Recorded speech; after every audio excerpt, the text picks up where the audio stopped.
You need precision, timing, and teamwork. Racing isn't a solo sport. You need your pit crew and your driver. Neither is cooking. That's why we built YumTwo. YumTwo is your cooking co-driver that lets you cook and find recipes that you'll both like with whatever preferences you have.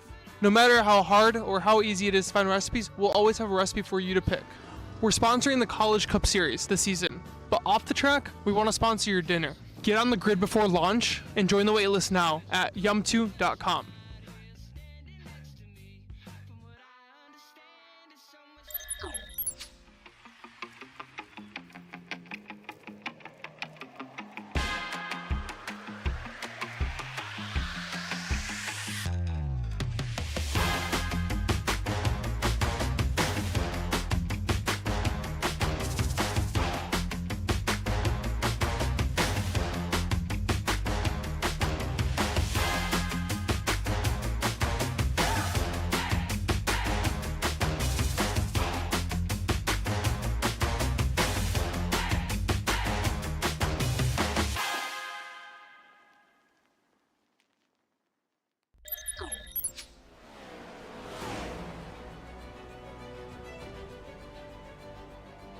Welcome in, ladies and gentlemen. It's time for race number 2 of the YumTwo College Cup Series season. And after a fantastic opening race in the Irish hills of Michigan, we set our sights west here tonight, out to the desert, to Las Vegas Motor Speedway for tonight's race. The What Happens in Vegas Stays in Vegas 200, presented by Longland Corporation. Welcome in, everybody. We're going to have a fantastic night of racing coming up in just a couple of minutes. This is race 2, of course, of the YumTwo College Cup Series season. Producer Lee Kane, myself, Alex Gannon, and joining me tonight, first time that we've had the opportunity to work together, it is Jared Sin. Jared, welcome to the booth, and welcome to broadcasting the YumTwo College Cup Series. Thank you very much, Alex. I really appreciate it. So as we get a little bit into tonight's race, we'll talk, I think first we'll talk to you a little bit about the schedule that we've got coming up over the next few weeks. It's always good to see where we're at. Of course, Michigan, the first race on the calendar. We just finished that one up last week. But Jared, when we take a look at this this calendar, is there any race that stands out to you? As I'm wondering, Producer Lee, if we can get that schedule graphic up in front of us here. Right here on the schedule, I'm seeing round 7. I'm super excited for, as a Floridian in heart and in location. I would be super excited to see what kind of action we'd get at Homestead. It's always going to be a lot of tight racing with kind of a shorter track layout and tighter turns than most of the other tracks that we have on our schedule. And it's just always exciting to see them under the sun. Yeah, Homestead really is one of the best places. I feel like, honestly, probably one of the best places for these cars. It's truly a dream combo of this next gen. There's some races that they do particularly well, others maybe not so much. Homestead, though, has proven time and time again that is one of the places to be. Let's see here as we take a look. We're all good. It looks like we've got that sorted out with the graphics on our end. You know, technical difficulty is always a potential opportunity here, but we've got that sorted out, and we are ready to rock and roll once again. Last week, of course, for everyone who tuned in, Clint Halterman, a surprising win as Daniel Nanny, Reese Bayham collected each other on the last lap of the race, reckoned from second and third. Edwin Onofre, a big podium there as well.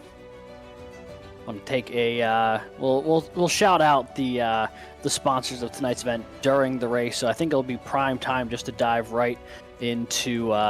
Actually, no, we can do that now. Now that I'm looking at it, we've got some time. Qualifying actively underway, but we want to thank the people who make this series possible. Real quick, starting with ECAC Esports, existing to add great value to its member schools by enhancing the competitive experience for hundreds of students seeking to participate in intercollegiate esports. Whiplash SimCams, an iRacing and esports media group specializing in racing and team graphics, iRacing camera packs, and other broadcasting resources. YumTwo. Cooking is better when it's shared. YumTwo is the new couples cooking app that makes meals fun, interactive, and stress-free. With personalized recipes, meal planning, and step-by-step cooking guides, YumTwo helps couples bond through food. You can join the waitlist now at YumTwo.com. That's YumTwo.com and get a free week of premium when it launches this month. And of course, tonight's sponsor of the event, Longland Corporation Napa. This Longland Corporation for your car, truck, SUV, and heavy-duty needs. You can visit Napa and get the Napa know-how. And that link on the site there can get you those particular discounts that you are looking for. So there we go. Now we're on the screen. Now we're rocking and rolling. Look at that, two beautiful smiles. Yeah. Just a couple of folks ready to rock and roll here tonight. It sounds like from what we were hearing from producer Lee is that it was working for you all. It just wasn't working for Jared and I. So we were a little bit in the dark, but now we're here. Now we're ready to go. And while we have a second here, Jared, we come to Las Vegas here tonight. First mile and a half of the season. What should the drivers be expecting to experience here tonight? At this track that's under the lights, first night race of the season as well. Well, under the lights, you usually aren't going to have, you're going to have spots of lower visibility there. So, and specifically here with Las Vegas, it's looking like turns 3 and 4 are going to be very interesting, managing your RPMs and making sure that you get that exit speed heading into the tri-oval. Yeah, I mean, this is one of those tracks as well where, you know, some mile and a halves, because they're a little bit lesser banked, there is a big separation between the speed you get up to on the straightaways versus the corners. Vegas, I feel like not one of those places. Pretty high banked. You can really just keep whipping around here. Obviously, you need to put in some brakes versus, places like Michigan or Daytona, Talladega, where you can kind of keep it wide open. But, you know, you get to maintain a pretty high speed here, which does make passing sometimes a little tricky because there's not as much variable in speed, I feel like. But it is always a unique challenge coming to a place like this, I feel like. But got to imagine, and, you know, maybe correct me if I'm wrong, but I got to imagine this is an opportunity that the drivers are really excited for after going from the Clash, that was a restrictor plate track, and then Michigan, where it was still very limited, needing to get on the brakes. Yeah, absolutely. It's going to be interesting to see a little bit more wide open throttle racing. See what kind of, see how many yellow flags that we end up seeing tonight. I'm sure that there's going to be a lot of action, a little high speed trip ups, a little argy bargy. Make sure that everybody stays on their toes. And that certainly will be the case. We're going to have another full field tonight. 58 cars are actively underway under qualifying. That field will get trimmed down to 43 for tonight's show. So it is going to be a full opportunity for folks out there to get all their money's worth in all the chaos they can handle here in the YumTwo College Cup Series, because this is going to be a full crowd. Qualifying, though, just about wrapping up. This is a track, fun fact, that no driver in the College Cup Series has won at twice. This will be our 7th visit to Las Vegas now in 13 seasons, and every time that we've come here, no one has won this race more than once. But we do have a couple of those winners in the field tonight. Brandon Schulenberger and Jake Cummings, who both have looked like they've put up pretty good qualifying times, have won the past 2 races here. Former champion Matthew Morton, who's in the field here tonight, has won here.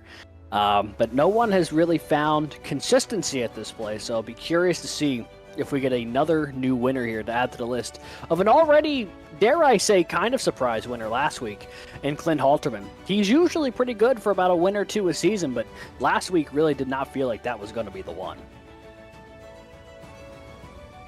Let's get right into those qualifying results. I hear that from the producers that we have those final results in. Let's roll that through. So qualifying here up on top, and tell you what, the Auburn boys have come prepared tonight. Reese Bayham with a 29.276, going to be on the front row. He's got the pole here, 8 thousandths of a second ahead of teammate Logan Smith in the 34. Brendan Lyman, Brendan Schulenberger rolling off for row number 2. Row number 3 tonight will be Jake Cummings, who won this race last year, and Maverick Davis from Kettering. And Garrett Vighton rolls off in the 7th position here tonight with Ohio State's Matthew Morton, winner here a couple seasons ago, rolling off in the 8th spot. And your top 10, Eastern Shore's Aaron Brown and Trine University's Wyatt Burton.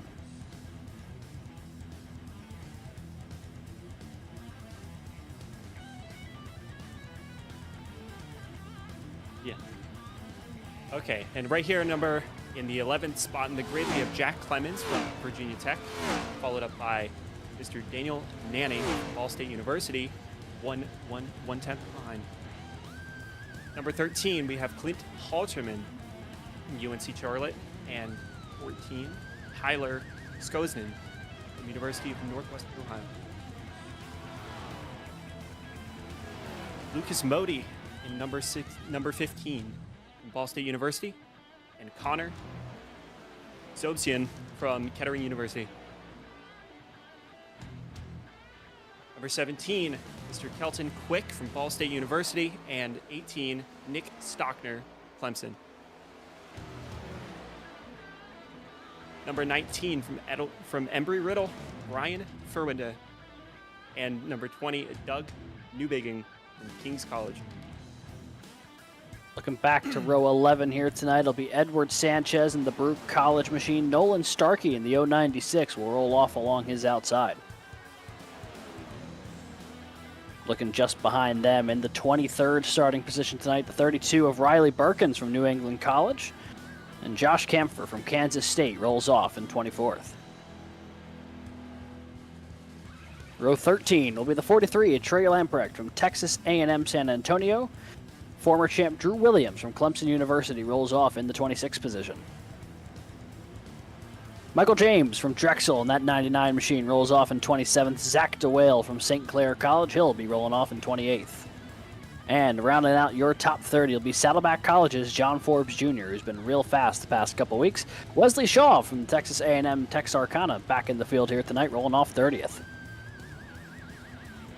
Coming in number 30, first, Austin DeLong from Pennsylvania College of Technologies, followed by in 32 position, Ronan Suarez from Santa Monica College. Number 33, University of North Carolina, Sean Campbell. And number 34, Esteban Munoz from Florida International University. Close behind, New England College, Robbie Hotchkiss, followed by 36, Cade Corbin. Number 37, we have Lee Winters from Vignes University, and close behind, number 38, Caleb Winslow.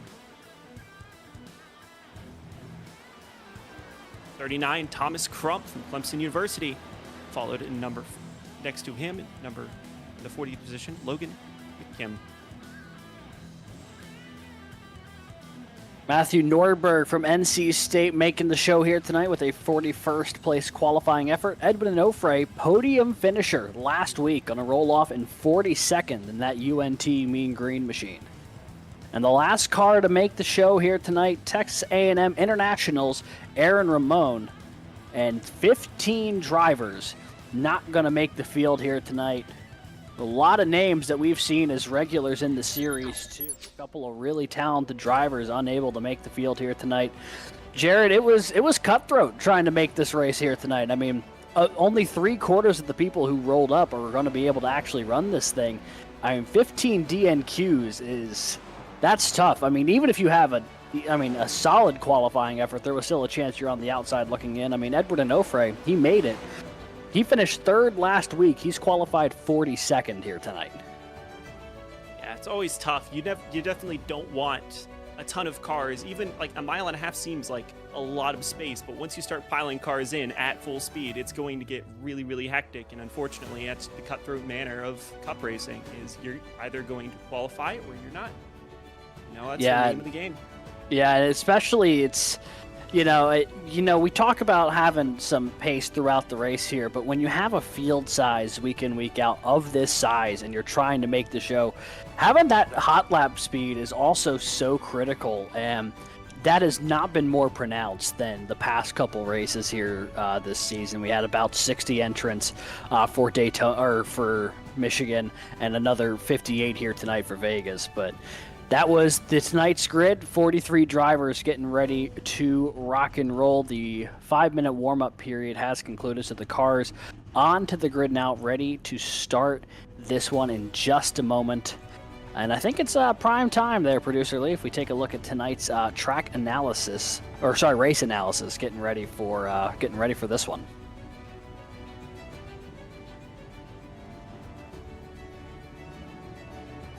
There you see up on your screen what they're going to be contending with here tonight. 1.5-mile track opened in 1971, and to much of what Jared was saying earlier, high banking here in the corners, able to maintain a lot of speed going through the corners here.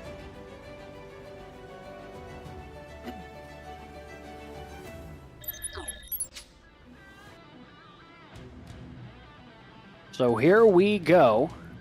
Cars on track. Lights are off on the pace car, so when they come back around to the front stretch, it will be time to get underway in the What Happens in Vegas Stays in Vegas 200, presented by Longland Corporation. A pair of Auburn Tigers on the front row. Reese Bayham, who was so close to a podium last week, got tangled up with Ball State's Daniel Nenny and dropped down to a top 5 finishing position. Looking to rebound here tonight, he's got Logan Smith, his teammate, to the outside. Should be a fun one. A couple of former winners all in the top 10 as well. Several former champions in that mix as well. It's going to be a fantastic night of racing. So for everybody at home, buckle those belts tight, as well as these drivers all stacked up, double file into the restart zone. Green flags in the air, and we are racing from Las Vegas.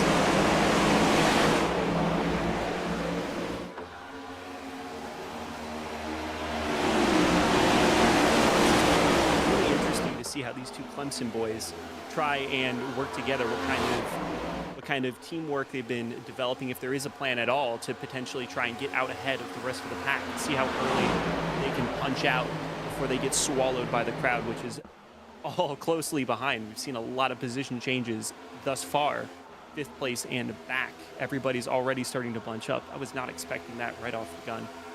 Yeah, the 34 machine of Logan Smith here for Auburn, he's gotten swallowed up in a hurry. He rolled off on the outside of that front row. He's already back to the 5th position here. As Brandon Schulenberger and Garrett Vighton knocking on the door here to 7, going to take a peek to the inside there in 3. You can see here from the wide shot just how wild it is here on the restarts. Everyone fighting for their own little bit of track position. Reese Bayham got out to a clean start up front.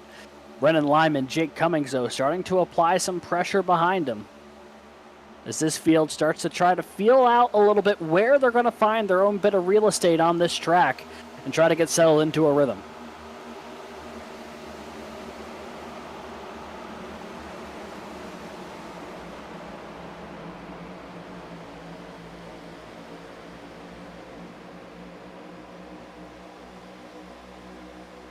Taking a look here, that's Connor Zabosian in the 72 machine. He's running up high on Nick Stockner at the moment. Double wide in the turn 1 they go.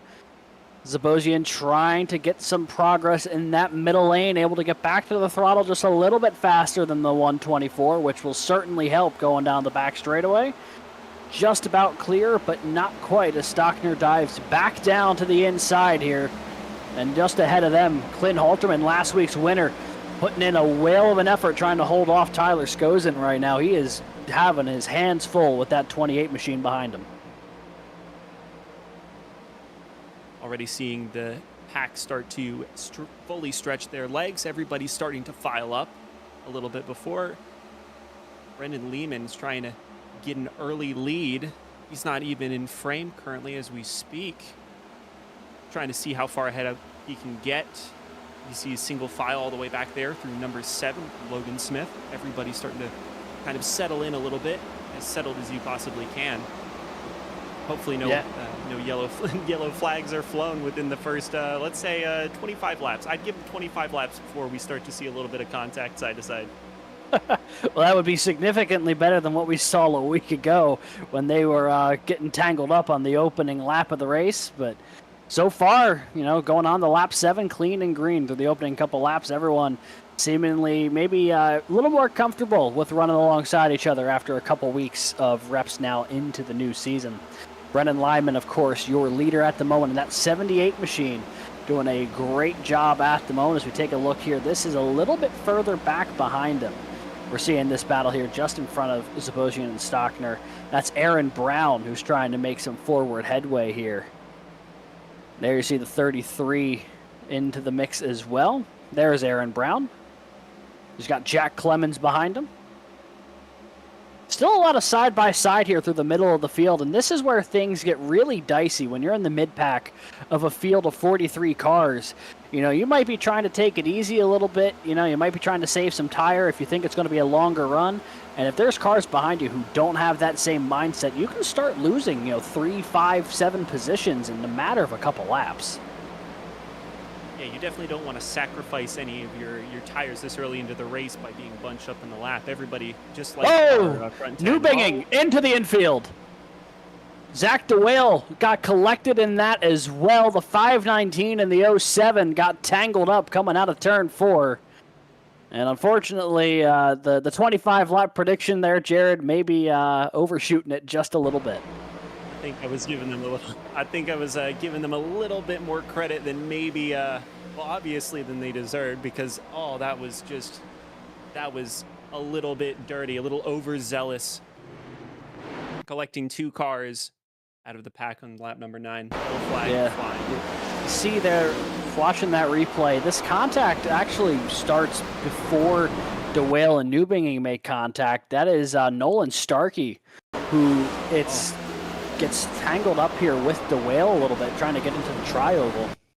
That moves the 519 down the racetrack just a little bit. Yeah, you see, I think Starkey was taking a bit of a bad angle into the tri-oval. He was trying to get down a little bit. Yeah, he was just trying to get away from the wall a bit, and maybe didn't realize how close the 519 was to the inside there. Yeah, trying to stay a little bit further from the wall, maintain a little bit of speed, save the tires a little bit, and then just lost his footing and keep it together, leading to the 2-car collection that we just saw. Yeah, Newbinging got away with it okay, but Zach DeWale got collected by another car going down the front straightaway. And that was what brought out caution number 1 here this evening. The 519 now on pit road, trying to get some damage repair. Definitely not how he wanted his race to start. So he tries to get that car put back into one piece. You never want to be on the receiving end of early contact in the middle of a race, where condition and lap position is everything. That pack, as soon as the safety car dips back down into pit road, is going to be right back on its heels. I guess the blessing in disguise is that the front runners that were starting to kick ahead of the rest of the pack are now bunched up a little bit. So maybe you're in 10th or 15th. You might be able to gain a little bit of position here early on as a little bit of a freebie, and see how far you can maintain that. Right now, safety car is still running with number 78 ready to regain that lead. Yeah, and to the point you just made a second ago about, some cars maybe a little deeper in the field able to get some more track position here with the field all bunched up.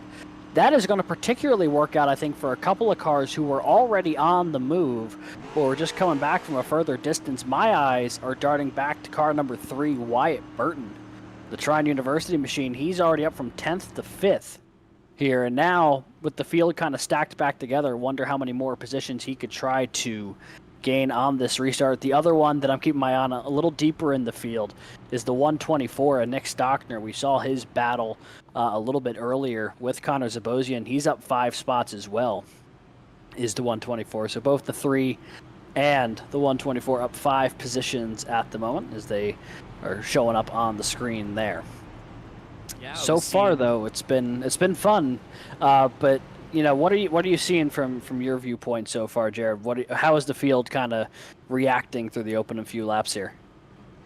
I feel like there was a lot of respect given, save for the contact, which didn't seem to be very aggressive. I feel like it was a little bit more respectful than I was anticipating here. Especially, I mean, when you consider, I mean, to that point from last week, where, I mean, it was really, it was pretty gnarly at the start of that race. I mean, we had quite the run of cautions to kick off that race. But, yeah, now it's, to your point, I think they've, at least from what we were seeing up in the front half of the field, maybe a little more calm as the pace car ready to peel off back down pit road. It'll be Brennan Lyman ready to go here from this front position. He's got Reese Bayham to his outside, the pole sitter. And then the previous two winners of this race, Jake Cummings, Brandon Schulenberger, running third and fourth right now. As the green flag is going to go back in the air. And here we go on the lap 13, racing once again at Las Vegas. Seeing someone dip their toes into the infield just a little bit, maybe a little careless. 78 already. Kicking ahead by 3 car lengths. Exactly what you want to see. Yeah, the other thing I'm sure Lyman likes to see is the amount of cars who are side by side behind him as the yellow back out. Wesley Shaw in the 73. He gets tangled up with someone going down the back straightaway. It looks like also the 109 of Esteban Munoz caught up in something. Yeah. The 73 of Wesley Shaw looks to have been around on the back straightaway. We'll see if we can figure out what happened to him. And I don't think he was the only car involved. That was just the first one that I saw as we take a look here on the replay. And oh boy, yeah, it looks like there was several cars caught up in whatever unfolds here. Caleb Winslow gets a piece of Wesley Shaw there, and then that collision takes several more cars from the back of the field. And Jared, that's got to be your worst nightmare as a driver when you're going, all of a sudden the couple of cars directly in front of you start going sideways and you've got nowhere to go. Yeah, you're lining up, waiting for that safety car to dip down, and then all of a sudden you've got an entire pileup ahead of you. Maybe someone's trying to clip your rear bumper and ruin your getaway, and that's just nothing that you can do. And that's the nature of the race, isn't it? It certainly is, and looks like several cars caught up into it. Newbegin caught up in his second incident of the night. Second one that he was an innocent bystander in as well. He's just having some bad luck here this evening. Cade Corbin caught up in that one. Esteban Munoz, as we mentioned. Wesley Shaw, amongst others. Looks like the 37 of Lee Winters potentially caught up in that. So got a number of cars coming down pit road. A lot of these folks repairing damage from that incident. A lot of the cars on that lead pack, though, looks like they're going to be staying out for another go around here. The estimated fuel window tonight, about 65 laps, give or take, depending on how hard you're pushing it. So just about enough to make it a one-stop if you were able to pit exactly when you want to, but that is easier said than done. Yeah, there's also a little bit of bravery that goes into that. Is how much you're going to trust that fuel gauge going into those last 5 laps, wide open throttle, trying to catch up, make position. Every single position is points, and points are crucial. So there's going to be I believe that there's going to be a lot of 2 stops here. As solid as a strategy on paper as a one-stop is, it's a little wishful thinking in my opinion. Along with all the safety cars and yellow flags that we're going to see some people probably dipping in a little earlier, giving them a little bit more leeway to get a little aggressive going into these turns and really claw back positions that they lose. Yeah, and these cautions are both a blessing and a curse if you're stuck deeper in the field, because it does bunch everybody up. It does give you the prime opportunity to try to get back into the hunt. But every time everyone gets bunched back up, the danger levels also go up exponentially when you start stacking everyone on top of each other again for one of these restarts. Yeah, if you're running a little slower, it's exactly what you need. Get back with the pack. But for someone that's really riding that momentum and clawing position after car, it can be kind of anticlimactic and frustrating to have all of that progress and that momentum that you have built up just kind of stopped every 15 laps or so. So definitely a two-edged sword in that regard. And also, I mean, if you, to the mention of like the cars with speed, I mean, someone who I'm wondering how they're feeling at the moment is our race leader, Brennan Lyman. He had an absolutely phenomenal restart, got out to a 3-4 car length advantage over second place. And now that restart basically going to be all for naught as they run out the re-racket here. Lights are off on the pace car, so they'll be going green this time by We'll have to see if the 78 Lyman gets that same launch that we saw him get a restart ago. All the cars very nicely re-racked. Let's see how we get off with the cue ball. Like you said, we're running a green flag after this lap. We should see the safety car dip back into pits after this turn. So the pace car are going to make that sharp left-hander back down pit road. It'll be Brendan Lyman, Jake Cummings, your new front row. Reese Bayham, Matthew Morton just behind him as the green flag's back in the air. Immediately going to jump 3 wide there. That's Logan Smith, who's immediately on the offensive. Lyman with another great restart, and now Jake Cummings under pressure from Bayham below for second. Matthew Morton, Schulenberger also in the hunt as well. Lyman immediately with a 3-car lead, and we're going potentially 3 wide. Number 7's looking for that move aggressively. He's fiending for second place right now, and he's going to lose his position because of it. It's unfortunate. Yeah, it was an aggressive move from Schulenberger trying to get below the 334 of Bayham. Bayham, though, very much not willing to give up that spot just yet. He threw that block all the way down to the infield, basically. And here we go again. Cummings and Schulenberger now door-to-door for third. As Bayham has got a run on the race leader, we might have an opportunity here to see this battle at the front. Bayham has a bit of an edge here as they get out of the corner. He's got some momentum. Can he do anything with it? Man, Jake Cummings, he is playing defense right now. It's just swerving all over that corner, trying to make sure that Matthew Morton wasn't able to make any move whatsoever. And I think we're going to see it moving here into turn number 3. Looks like he's looking for a move. He's got the run up. Oh, car into the wall. Nick Stockner back down, falling off the track. Big time contact for the 124. Miraculously, this race stays green, but Stockner gets tangled up with John Forbes Jr. And look, as he slides down through the field, he also clips, I think that's Lucas Moody. And now the 124 with no caution is just going to have to limp that beaten up race car around the track. Take one more look here. Yeah, clips Lucas Moody. Moody also got a piece of another car going by. But somehow this all stays green. We continue on to lap 20. That's got to be annoying. Seeing 2 yellows fly ahead of you, and the first time that your car gets tangled up and chucked down to the center of the track, you just have to limp home while everybody races full speed ahead. Green flag. That can't sit well. It's definitely going to affect us going into the last 109 laps that we have remaining. Certainly. As we take a look here, this is that battle for the race lead. Brendan Lyman still has the advantage. Reese Bayham has not let him get away, though. Bayham can't get too comfortable with second, though, because Jake Cummings and Brandon Schulenberger are starting to apply a little bit of pressure here off of turn 2. They're single file through the top 4, and then a little bit of a gap back to Ohio State's Matthew Morton in 5th, and he's got Daniel Nanny in the mix there behind him. The 5 and the 30 getting together here for 5th and 6th. We know these 2 cars both wicked fast, and you know, if they keep running side by side like you're seeing Cummings and Schulenberger do right now, I have no doubt that the 5 and the 30 are going to reel them in a matter of laps.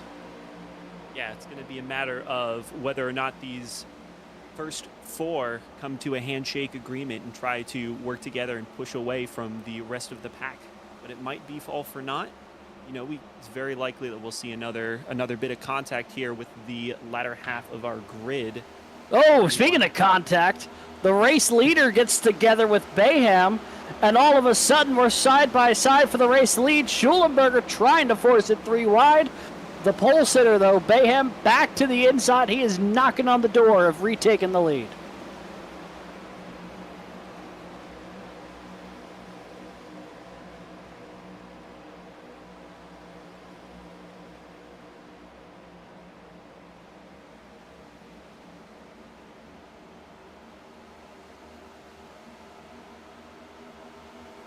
So Lyman's going to hold on to the advantage for now. Schulenberger up to second past Bayham. Cummings still slotted in that 4th spot. And the 7 now with a good exit off of turn 2 with a lot of momentum. Going to dive it down to the inside of the back straightaway. He's to the inside now, looking for the lead in 3 and 4. Lyman was not having any of that as he claws back his position. You saw him start to dip his tires a little lower into that turn. He did not want Schulenberger to do anything. He did not want any part of any sort of competition there. Yeah, did a nice job, able to retake the lead. Bayham back on the attack for second. This is where things get so fascinating when you're in a battle like this, because you know you want to take the lead, you want to make that move. But with everyone in this top 4 running as close as they are, if you make that move and it doesn't work, all of a sudden you're under attack from the car behind you, and that's what we're seeing with Bayham to the back bumper of Schulenberger right now. If you're trying to make those aggressive passes early in this race, you're really gambling on the race conditions, whether or not you're going to get a lot of clean green running. And it might not even be worth it. You're risking a lot for gaining very little at this point. Second to first is just semantics at this point until we start to get later into this race. So we might try and see Schulenberger and Lyman back off just a hair, try to kick it out in front of Reese Bayham, who we are on board with right now. Yeah, on board, and we can take a look here. You can see the different lines that the front 2 cars are running right now. Schulenberger now to the outside of Lyman. This is the first time he's gotten to the outside door of the 78. And he'll be able to complete that pass in the turn 3 as we're seeing it on board here from 3rd place Reese Bayham. New leader at Las Vegas. It's Wingate's Brandon Schulenberger, the Las Vegas winner from season 11, back to the point here. He was telling us before this race that he really liked his odds here tonight.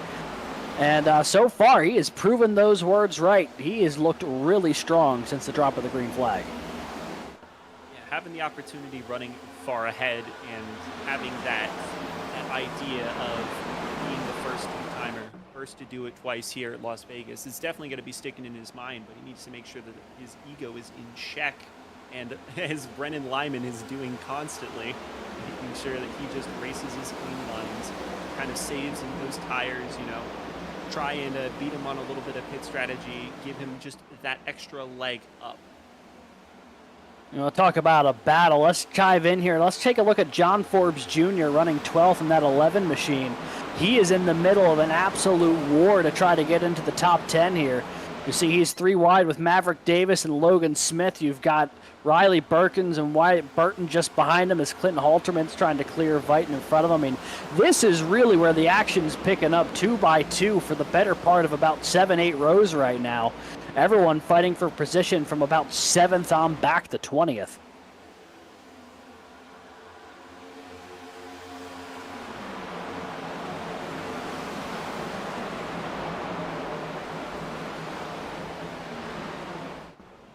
There you see, that is quite the battle. 3 rows deep right now. Josh Camphor leading that little group. Side by side there, that's Connor Zabosian down low. Matthew Nordberg up on the high side for NC State. He's going to go all the way up to the fence. Is Kelton Quick going to get into the battle as well?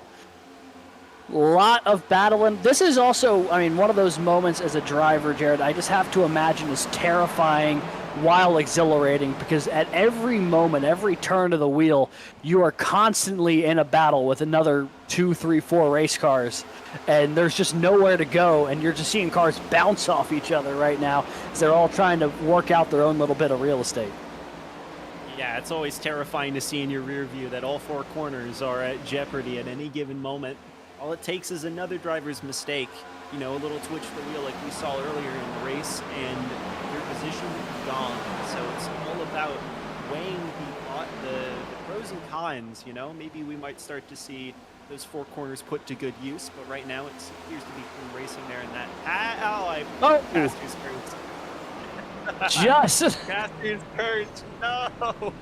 The broadcaster curse in real time. Didn't even finish the sentence before Wyatt Burton goes around here. They were 3 wide coming off of turn 4. And Ronan Suarez, I think he was just trying to get some room away from Kelton Quick.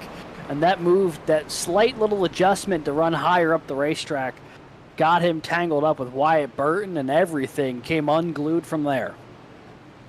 Ladies and gentlemen, if you ever want to see a contract terminated in 3 seconds, you've got the replays for it.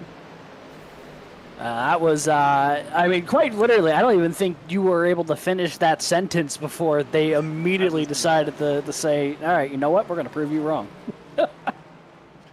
Oh no, quite the contrary. They proved me right.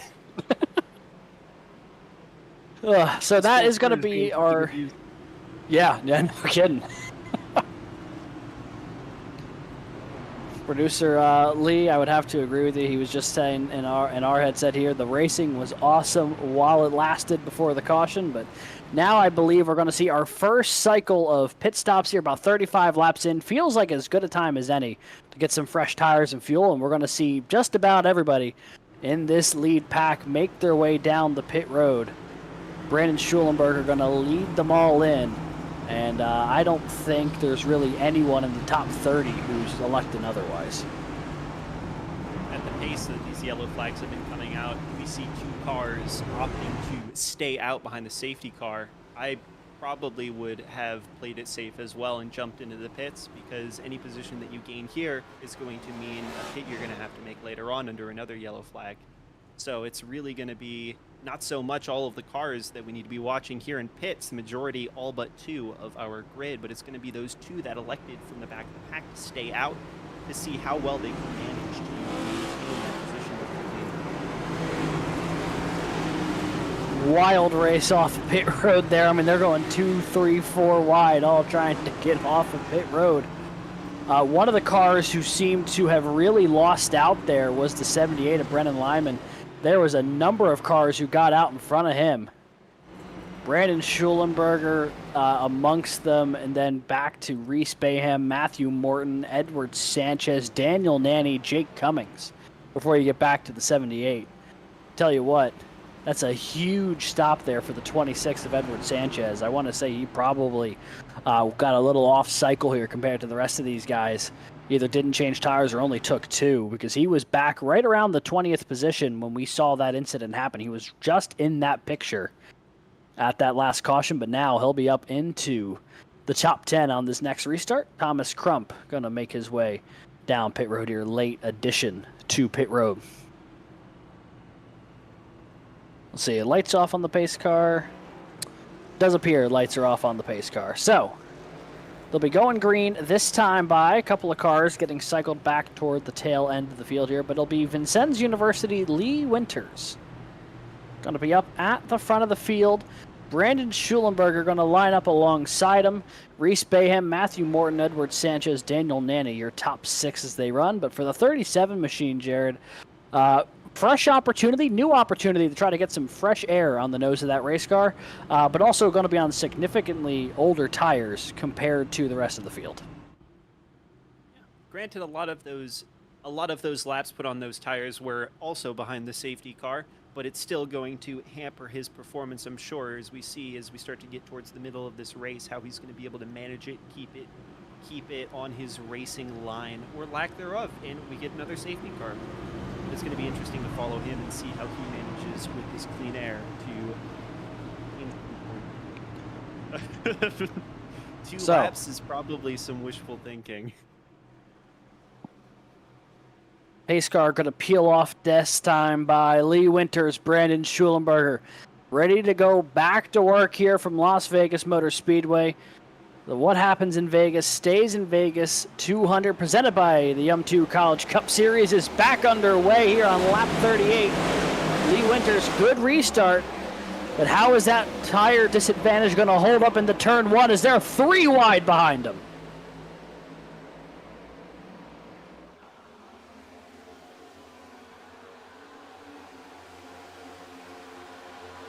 Reese Bayham. Yeah, go for it. Not a moment too soon. We see Lee Winters starting to lose position, already back to position number 5 as he's going 3 wide. Oh, a little bit of contact with that purple 30. And it's just as he got tangled up a little bit with Nanny, the caution came out. Something deeper in the field. And I'll be entirely honest, it was not on my screen at the time when it happened, but there is a Trine Esports car on pit road. Might have something to do with that potentially could be Wyatt Burton.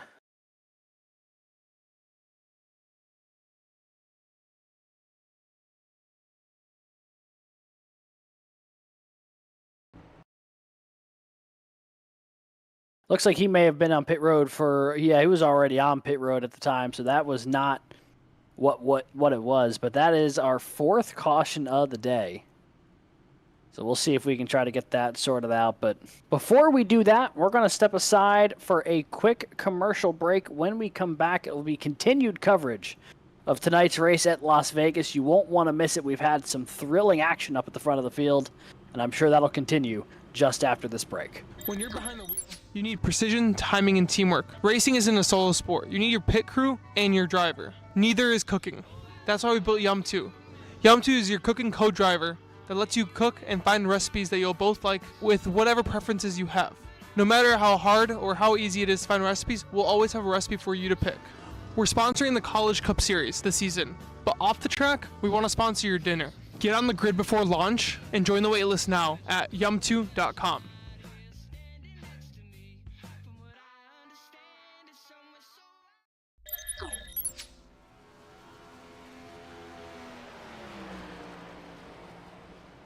"40 laps complete so far tonight from Las Vegas.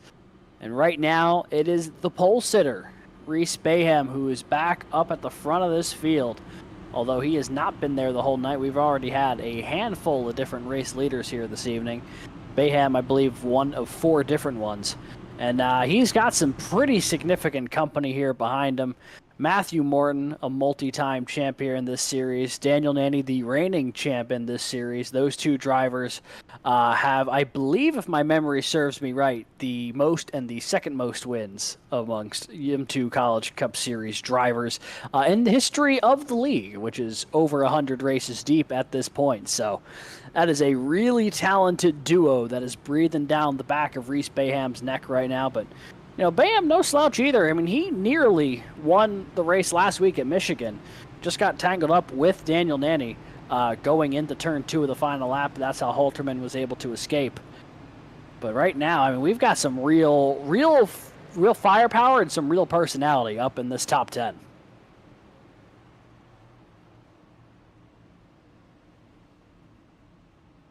So the 076 of Matthew Nordberg and the 33 machine of Riley Birkins. The 2 of them sounds like had a racing incident somewhere deeper in the pack. Neither driver deemed at fault, but that was what brought out our 4th caution of the night.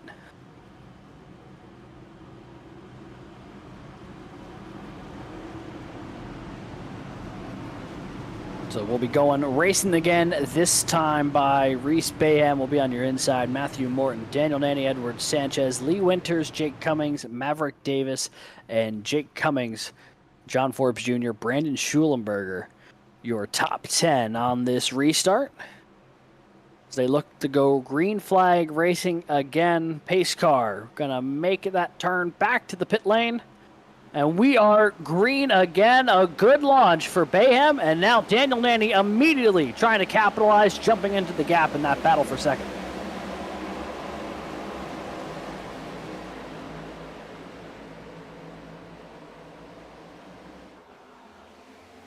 And now here comes Edward Sanchez in that bright blue Baruch machine. He's taking a peek to the inside of Morton, who tried getting under Nanny there. All of them nearly cavalcaded into the corner. Instead, they got that thing sorted out, but they are now all nose to tail as more cars are flying past Lee Winters. The 37 on those old tires having a really tough time getting the power down coming off of turn 4.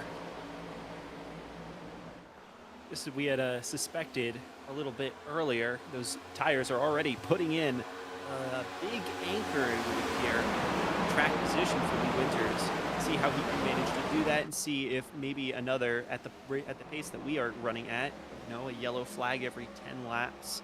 See if maybe he gets another opportunity to change his mind on his strategy, dip in and get some fresher rubber to increase his odds and increase his pace. I'll be honest, I'm kind of surprised he didn't pit on the last one. I know it had only been a lap, But I think that was pretty clear to say that the older tires were going to be down on speed. He could have gotten a slight tire advantage on this run, although he would have been coming from the back of the field. But either way, he continues to drop now outside of the top 15. As we take a look at this battle here, that's Clinton Halterman, Brandon Schulenberger. Last week's winner going to go down on the apron, making it 3 wide. Forbes up high. Schulenberger stuck down in the middle. How are they going to sort this thing out? This is for the 7th, 8th, and 9th positions on the racetrack. So far, so good.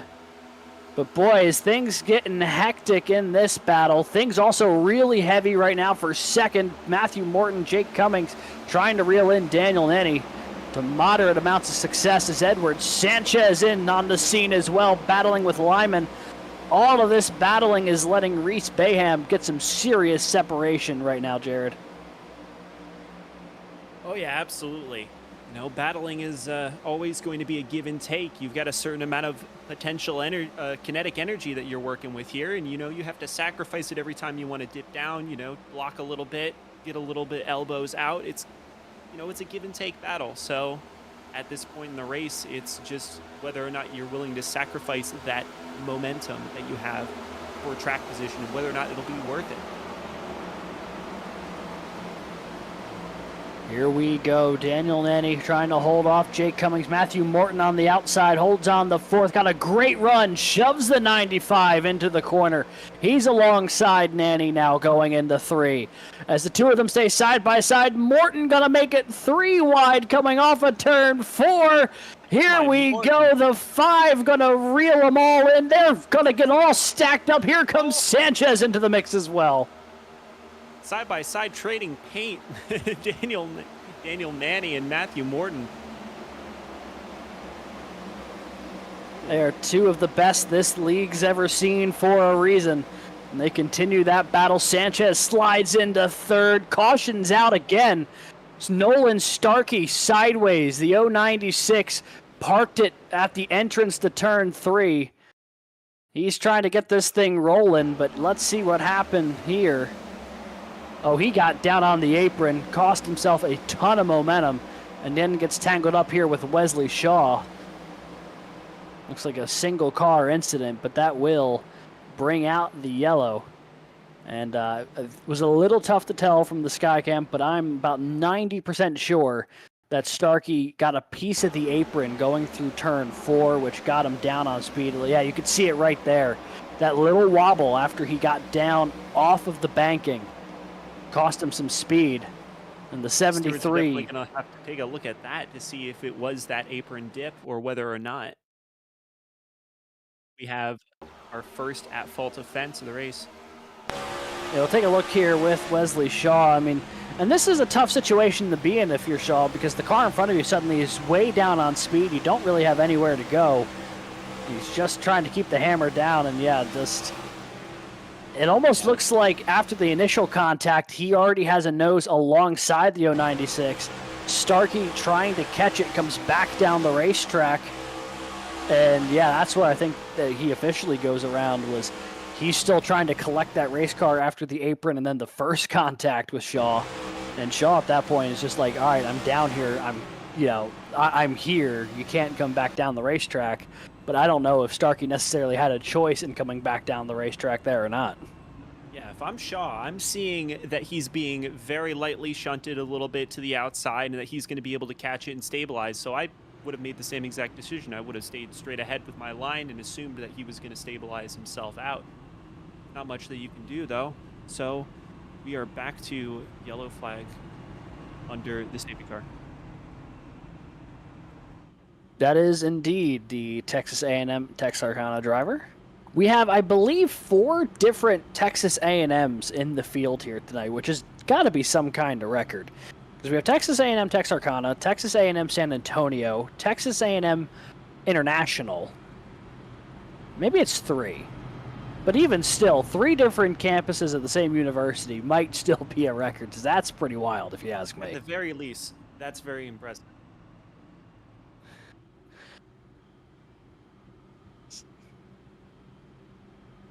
So at the front of the field right now, we have Reese Bayham, Matthew Morton as your lead group. So we'll be going racing next time by Edward Sanchez, who's did a really good job not only holding on to that track position after the pit strategy, but actually gaining positions. He's up to third now. Daniel Nanny, Jake Cummings, Brennan Lyman, your top 6 as they run. Brandon Schulenberger, John Forbes Jr. run 7th and 8th. Clint Halterman, last week's winner, he's up to the 9th position. And then Garrett Vighton, currently at the tail end of our top 10. Seeing a lot of different faces here in this like 8th to 15th sort of area. A lot of cars kind of coming and going. See Maverick Davis there in the 15. He's had a really strong start to the season. I believe he had back-to-back. He finished second last week at Michigan after a podium in the Clash. So the 15 off to a real hot start, trying to continue that here tonight. Has a little bit of work to do, but track position could certainly be worse, as I believe we still have the better part of 36 cars on the racetrack.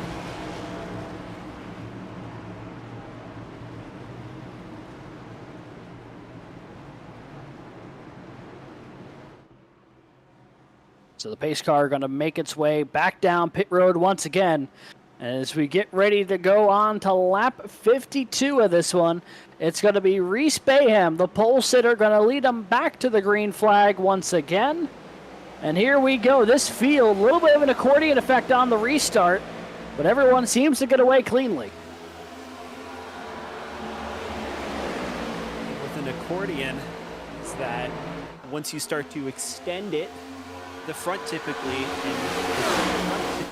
you know, stretches a little bit further. Let's see how we're running at the front. It does not appear to be the case. We're still running 3 close in a car's length as that starts to be extended again. You see here, that is a little 3-wide battle here. Maverick Davis, Garrett Vighton, Aaron Brown was in the picture for a second. More 2 and 3 wide. They all flare out in the corner. It's like throwing a bunch of dice. Everyone just finding their own little bit of racetrack, hoping that the car is going to stick, and on these relatively fresh tires seems to be doing just that. Clint Halterman all the way up to the wall. He's trying to get around Brendan Lyman the long way. He's put him down in the middle of a 3-wide. Schulenberger down on the apron. All of them trying to get this thing sorted out going into turn 1. Boy, this is going to get interesting as Lyman and Schulenberger almost come together. They keep it in one piece. Halterman going to clear Lyman. He's up to 6th. That's the highest that the 100s run all night. Everyone's trying to make sure that that dice throw is straight. And when that dice throw becomes anything but, it becomes a roulette wheel. Everybody's spinning in circles, seeing who can hedge their bets, as you know. That is genuinely some of the most impressive tie-in to our location I've heard in quite some time. But honestly, to your point, yeah, you know, it just takes one errant flick of the wheel, and all of a sudden you're in real dire straits as you see things getting stacked up. Halterman, Cummings, and Lyman there. And as I'm looking at it here, we've got a new runner here in second. Edward Sanchez has gotten around Matthew Morton. He's up to P2. That's the highest we've seen the 26 run tonight. It was a winner last season at Bristol, and so far, so good for the driver from Baruch College. That's a pretty solid run he's putting together so far as he's slowly reeling in race leader Reese Bayham.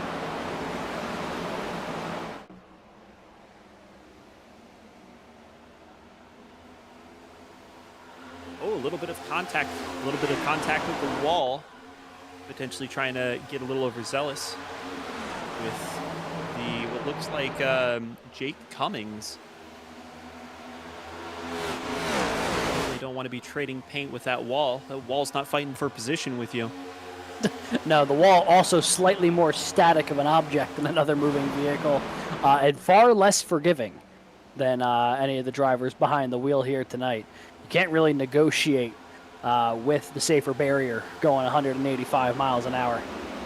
And someone very, very wise once said that it doesn't matter how safe you think that barrier is, there's still concrete behind that. That there is, and we've seen it grab a couple of folks here tonight and really send them for a loop. You see this battle here, Jake Cummings, John Forbes Jr., that's the battle for 7th as they run. The 11 now trying to get around Halterman the long way. Forbes up toward the wall. You could barely slide a piece of paper between those two across the start finish line. A lot of side drafting between the two and jockeying for position. That's also going to cost them some speed up the lineman ahead of them as they continue to run that tight to one another. More too wide throughout the field. Boy, big slide from Halterman. Cummings now a little over-under action. He's going to look to the inside. See if he's got the legs coming in here to the tri-oval. He's going to be able to make that momentum stick.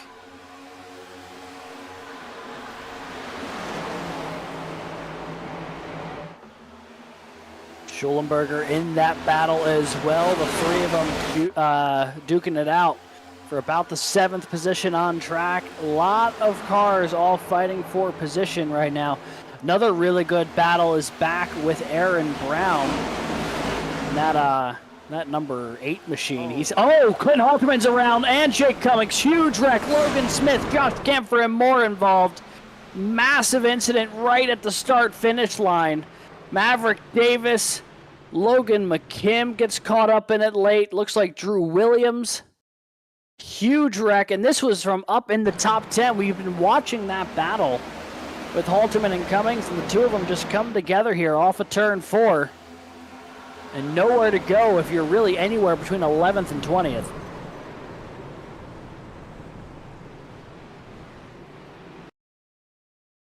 There's not much that you can do there. You're pretty sure of your line if you're coming in from up top. Only to be surprised by someone in your rear mirror leading to what appears to be 10 to 12 car pileup at this point. A lot of people being collected, a lot of people having to do a little bit of lawn mowing, a little bit of minor landscaping here in Las Vegas. To be expected. Very, yeah. Producer Lee talking about just how expensive these lawnmowers are. It's not the kind of landscaping equipment you want going head over heels or straight into concrete.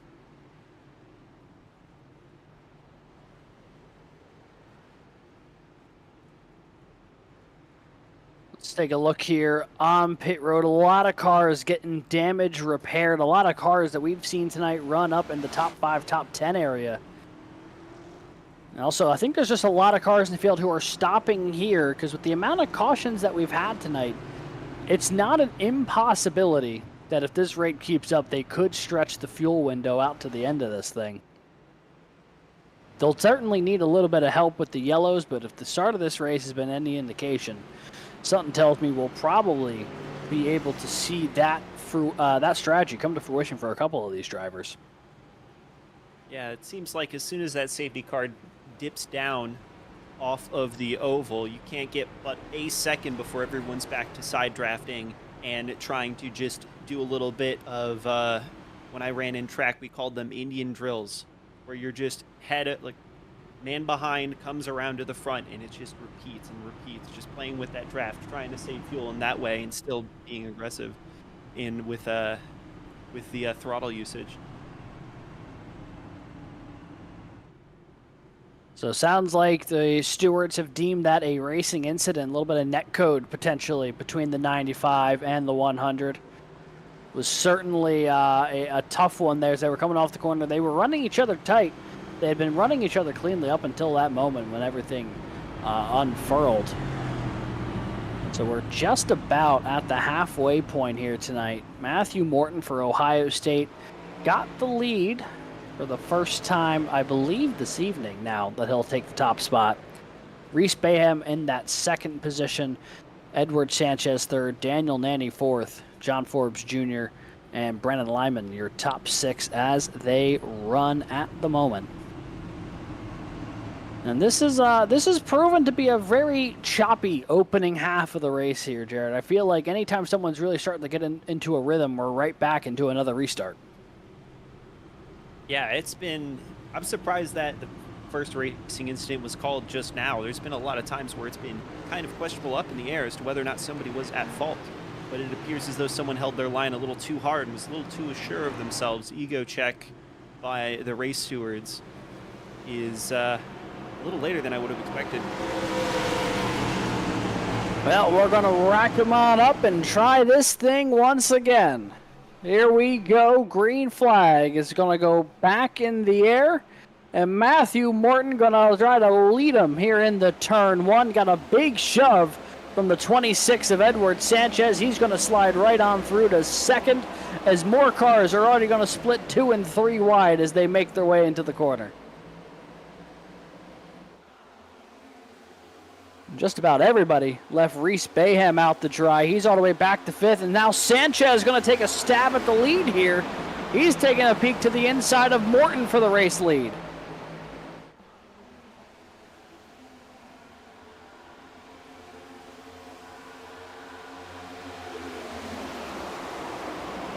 Looks like Sanchez took a little trip down to the apron. He still managed to maintain a little bit of speed there, keeping it real tight with Matthew Morton. Keep it honest in those front two, along with, oh man, Jack Clemens, a little squirrely out back. I was a little concerned there for a second that we might have a little bit more contact, but everybody's spacing themselves out a little bit more nicely. Yeah, everyone trying to find this position. John Forbes Jr., elevator move down to the apron. He might go 2-for-1 special in the one, and he is going to, oh, not quite clear Sanchez yet, who's not quite clear of Morton. 3 wide for the race lead off of 2, and they're banging doors. That apron play is starting to look a little bit like Hell's Kitchen. You're going to see just how... Still 3 wide right now going in the turn one. Morton, Sanchez, Forbes. Throw Daniel Danny into the mix for good measure, because why not? Forbes is going to lose out for now. He'll drop back to 3rd to regroup and re-attack here in just a moment. Sanchez, though, he has refused to let go of the inside of Matthew Morton's race car. The moment he got inside traction, he has just latched himself there to the inside of the 5, and they continue to duke it out here across the stripe. Less than a 100th of a second between them at the line that time by. Alex, I'm looking back to 6 and 7 right now with 78 of Brennan Lyman and Jack Clemens really duking that out, trading spots, and apparently trading paint with the wall a little bit there. They are looking at each other, something fierce. Very intense stare down that we're seeing right now in 6th and 7th. Not separated by more than 100th at any given point in time. Yeah, great battle, a lot of battling throughout this top 10, but right now, this race lead still very much in jeopardy. Edward Sanchez, Matthew Morton, it is a dead heat between the two still, lap after lap as they tick away. Neither one able to get clear, and running that inside the way the 26 is, I got to imagine that's heating up his tires a little bit faster than the 5 of Morton's here is able to roll that outside a little bit more. Sanchez just not able to clear Morton just yet. They continue to run at a dead heat across the line. A fantastic drag race here going on the lap 70. Neither one of these guys able to pry the race lead away from the other. Oh, and they're bouncing off each other again. Man, it doesn't look like any of them are getting the race line that they want. I think that imaginary race line sits somewhere between the two of them right now, and it's just causing them to sacrifice that tire life halfway through the race. Yeah, a little bit of a wide exit there from the 26 to 5. Brushes with the fence.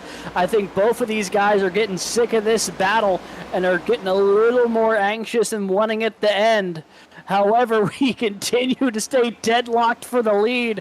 What a duel here between Baruch College's Edward Sanchez and Ohio State's Matthew Morton. Alex, I want to say that that's 4 laps that they have completed completely side by side. Still bouncing off each other. Everything's falling apart, and they cannot get unstuck together. I'm sorry to cut you off there, Jared. It's just every time these guys come off of turn 4, they're one razor's edge away from absolute calamity. It is miraculous that these two have not wrecked in at this point 5 laps of running side by side, but it looks like potentially Edward Sanchez has managed to nose it out. I think that's 5 laps. I don't know how that goes on the record books, but that's impressive nonetheless. He finally has pried the lead away from Matthew Morton for the first time here today. We can definitively say Edward Sanchez, your race leader. Morton going to slide in just behind him. And I think it's probably in both of these guys' best interest to try to run a couple of laps and just let the tires cool off before they try to get back to doing that. But here we go, man. The 5 is just pushing so hard coming off of 4. It just does not seem to be... It seemed to be rotating fine at the start of the race, but particularly during that battle and now after it, I wonder if there's just a little bit of damage to the 5 that's causing it to not rotate through the exit of the corner as much as he's liking.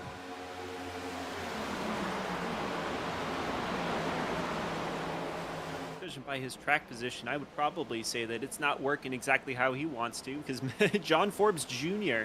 has managed to claw back any kind of space that those front 2 runners had potentially, and now he's looking to make a move here on the outside. So we're seeing the fruits of this prior battle come to fruition. Yeah, Forbes was in that battle for just a moment, but when it got 3 wide, he backed out of it, let these 2 absolutely tear each other apart. And now John Forbes Jr. with some cooler tires might be looking to pounce on some weakened prey here. He's already slid past Matthew Morton and is starting to reel in the race leader. Edward Sanchez, that gap has dropped from 3.5 tenths to 2.5 in just a matter of about a lap here.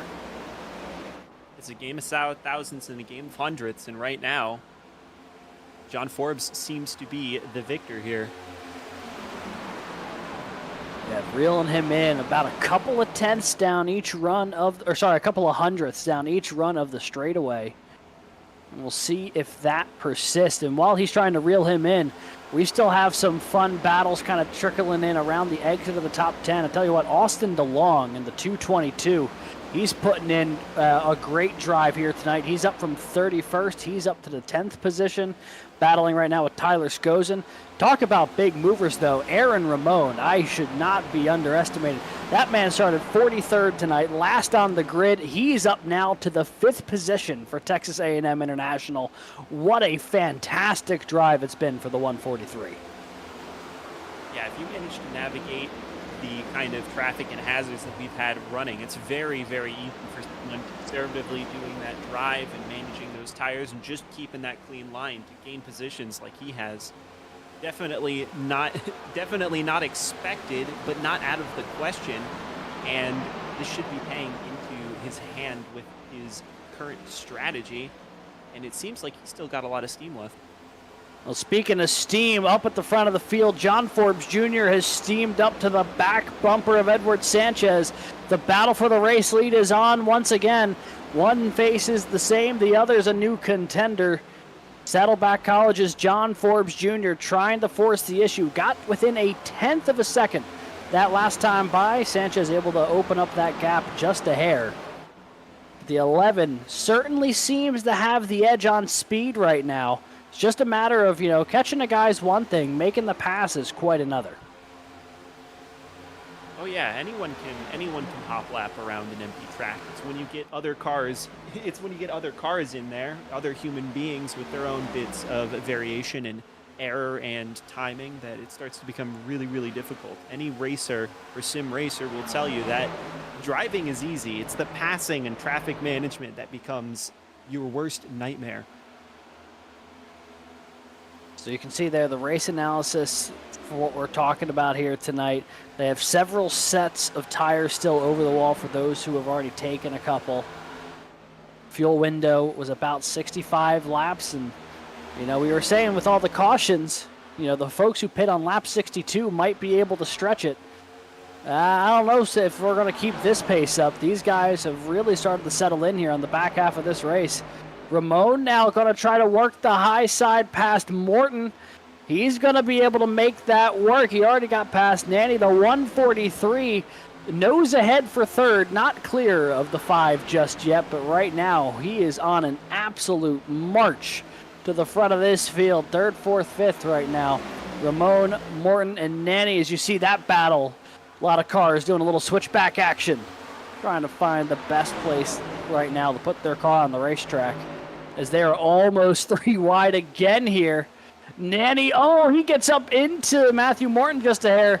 Boy, Matthew Morton's going to have several different car numbers other than his own tattooed on that left side door when this thing's said and done. Oh yeah, absolutely. Talking about tattooed side doors, we get any more as we move into the second half, deep into the second half of this race. We're going to see those cars that elected to hit on lap 62 have a lot of safety cars and all of a sudden a lot of fresh tires that they can be running. So we'll see how everybody's strategy seems to evolve and react to any kind of traffic or any kind of yellow flag running that we get later in this race. We are on right now lap 84 of 133 tonight. This is the YumTwo College Cup Series presenting its second race of the season. The What Happens in Vegas Stays in Vegas 200 presented by the Longland Corporation.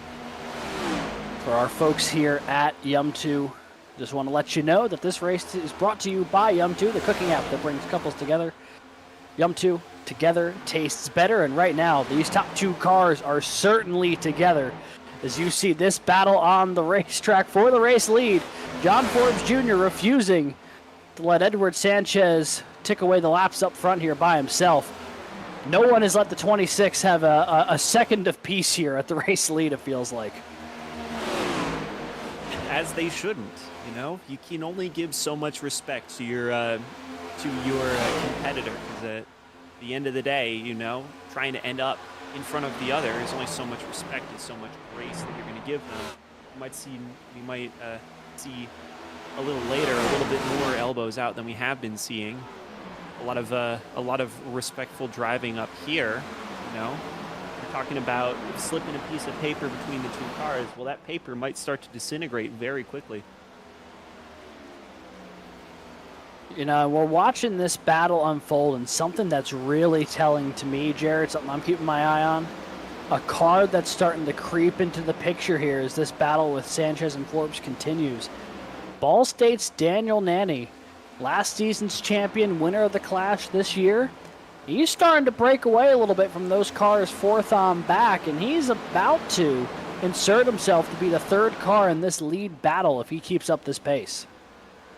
Definitely nice to get that kind of separation, but when you get that kind of separation, you lose any side drafting potential and any extra pushes that you could to help increase your speed and catch up to the front pack. So there's a blessing and a curse by running by yourself a little bit in between two groups of traffic. It seems like Daniel Nanny is making good on that opportunity and starting to slip into the draft of John Forbes Jr. right ahead of him in second. And we know that the 30 really hadn't been burning up a ton of his stuff in this run. He hadn't really been running side by side a lot with a ton of cars. So his tires might be in a slightly better spot here than Forbes. And I'm certainly willing to bet better shape than Edward Sanchez is just with how hard the 26 and the 5 battled earlier in this race. So Forbes again going to try to peak to the high side. Trying to get a little bit more time on throttle on corner exit off at 2. It's getting him to reel in the 26 a little bit. The problem is he just doesn't seem to get to the back bumper in time to do anything with that run.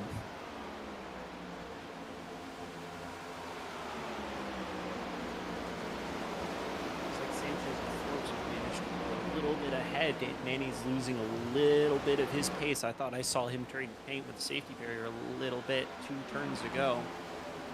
But it seems like he's sitting nicely. It looks like 3rd through 8th settled into a nice single file line, trying to claw back that empty space between them and Daniel Nanny. And now Forbes Jr. with a run. He's taking a peek to the inside. Had a great run off of turn 4. A little bit of contact between Sanchez and Forbes. But the 11 had a peek there for a moment in the 1. Not quite going to be able to do it that time, but had the moment he had been sitting and waiting for the past couple of laps there off of turn 4. Going to have to try to regroup and do it again. That run came unfurled when it looks like the 11 and the 26 had just clipped each other a little bit going through the tri-oval. And, you know, right now, the gap between the race leader and second place is about 1/4 of a second. And if that pace were to continue, that would be about the average margin of victory here for a YumTwo College Cup Series race at Las Vegas. 5 of the 6 races that they've run has been separated by less than half a second. 2 of them by less than 12 hundredths of a second. And then, of course, Matthew Morton's monstrous 11.6 second win back in Season 10. But, that does not always fit the, if we're looking at a statistical model of the average margin of victory in these Vegas races, 5 of them would all be in a tiny little cluster, and then there would be 1 dot way off on the other side of the map as Sanchez and Forbes going to clear the lapped car of Lucas Moody. And Forbes in a good spot here. This might be another opportunity for him to try to make a run. This is about how close he was the last time he had a run going in the 1.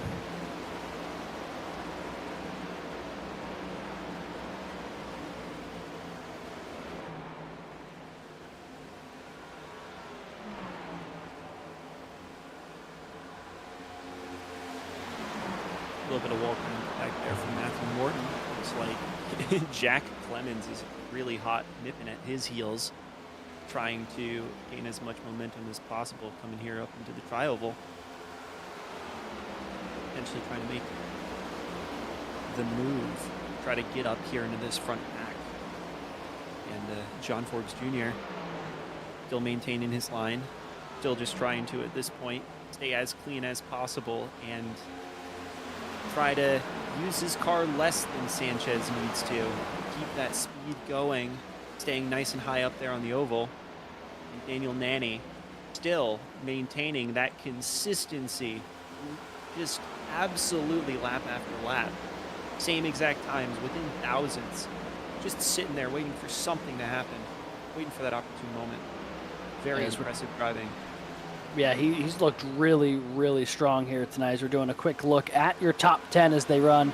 Sanchez, Forbes, Nanny, Aaron Brown, Matthew Morton, your top 5. Jack Clemens, there's Reese Bayham, the pole sitter, who runs 7th, just ahead of this battle here. Aaron Ramon runs 8th. Matthew Nordberg sitting in that 9th position.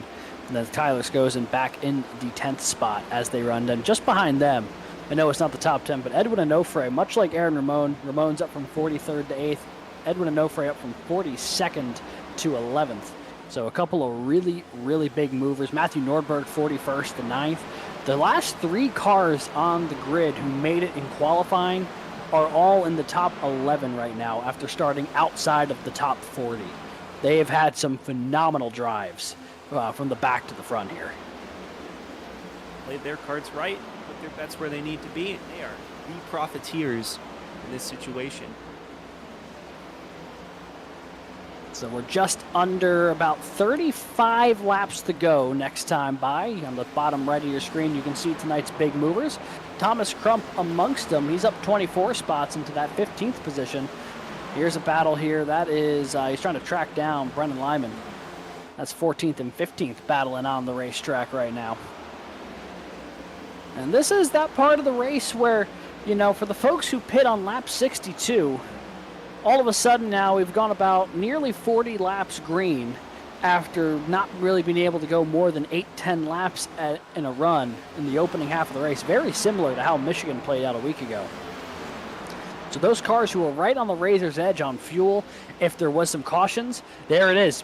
Race leader Edward Sanchez just peeled it off down pit road. And he is going to be the first car to make some stops here. Matthew Morton going to do so as well. We were just wondering if they were thinking about, if they were getting a little nervous. Well, there it is. Final opportunity. Get some fuel, get some tires. And, Sanchez overshot his box. It might not just be nerves. It might be a part of that strategy, having 3 spare sets of fresh rubber when the going gets tough and the packs start getting close. Not having to worry too much about your tire temps and still keeping that life in them. It might be a little bit more of a tactical decision as well.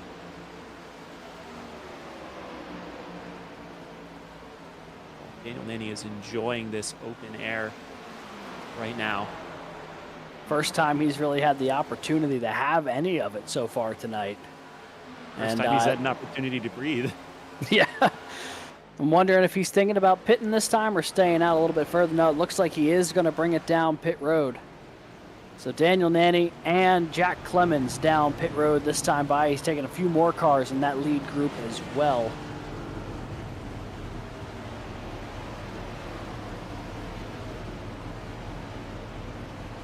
So the green flag pit cycle fully underway here as they run. Let's see if we can find somewhere on the, there's Daniel Nanny. He's in his box. Jack Clemens getting his stop done. There's Riley Birkins making his way off of pit road. So a lot of cars all cycling through right now. The name that I'm going to be keeping my eye on as they run is Edward Sanchez. He was the leader when this pit cycle kicked off, so he'll be a good reference point to see where we are in this pit cycle as they run. So a lot of cars who have yet to come down pit road. I want to say about 15 or 16 of them who have yet to do so. Oh, but right, Sanchez had issues on pit road. He overshot his box, so a ton of people got in front of him. Matthew Morton, Aaron Brown, John Forbes Jr., Daniel Nanny, all in front of Sanchez now on this pit cycle because the 26 overshot the box a little bit. Only cost him, 2-3 seconds, but that was enough where he's now really behind the 8 ball here when this thing cycles through completely. Yeah, with only 26 laps remaining, look down at the bottom right for most positions gained. We have Edwin Onfrey, who's gone up 40 positions here with only 26 laps remaining. It's going to be exciting to see how he manages to hold on to this and, ideally finish on that podium, but see just how many places and just how many places he gained from his very calm driving style that's got him right up in second place as we speak.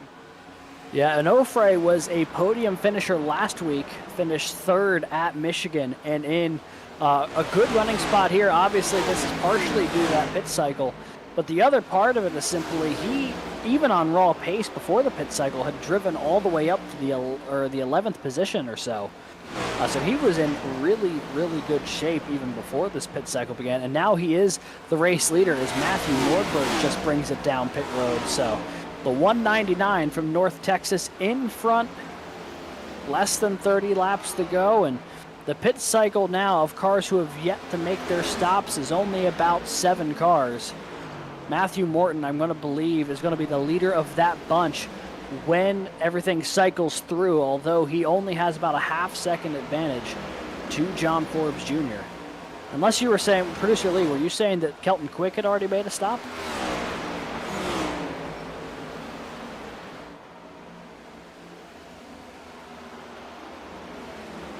I think Kelton Quick may still need to pit, so that may be a misread on my part. But this is going to get interesting because the couple of cars who have not pit yet, it seems like they're committing to running this strategy long and seeing where it may. They can get really close to making it to the end of this thing, but because it's gone green the whole way, I do not believe that they can make it without at least doing a splash and go with about like 10 laps left.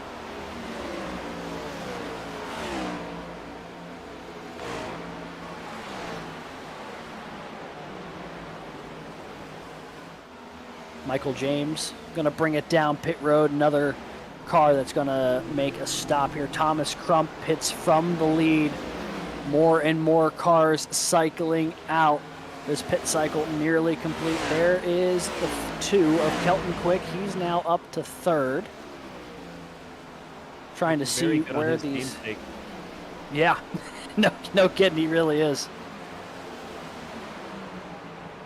I might want to check that water bottle. Make sure that there's no nitrous oxide in it. Oldest trick in the book. There is Edward Sanchez on your screen. Lost some track position due to a slow pit stop. He is reeled in, though.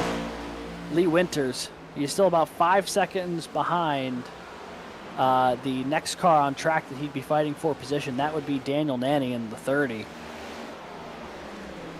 And Matthew Morton sits about a second clear of John Forbes Jr. in third. There's the Ohio State machine. Led a good bit of laps last week at Michigan. But then kind of fell behind on the pit strategy, wasn't able to cycle back to the front, and ultimately ended up with a top 10 finish. But after leading the amount of laps he did, I'm sure he was expecting to end up at least on the podium.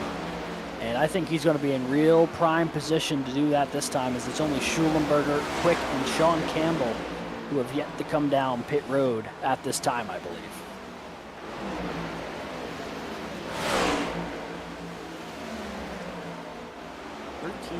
Near 13-second difference between Kelton Quick and Matthew Morton. It's going to really come down to how well Schulenberger and Quick are able to maintain their fast heading straight ahead of them, because right now, the timings that we're seeing, it's just going to be a battle between Matthew Morton and the back to see who's fighting for that bottom half of that podium.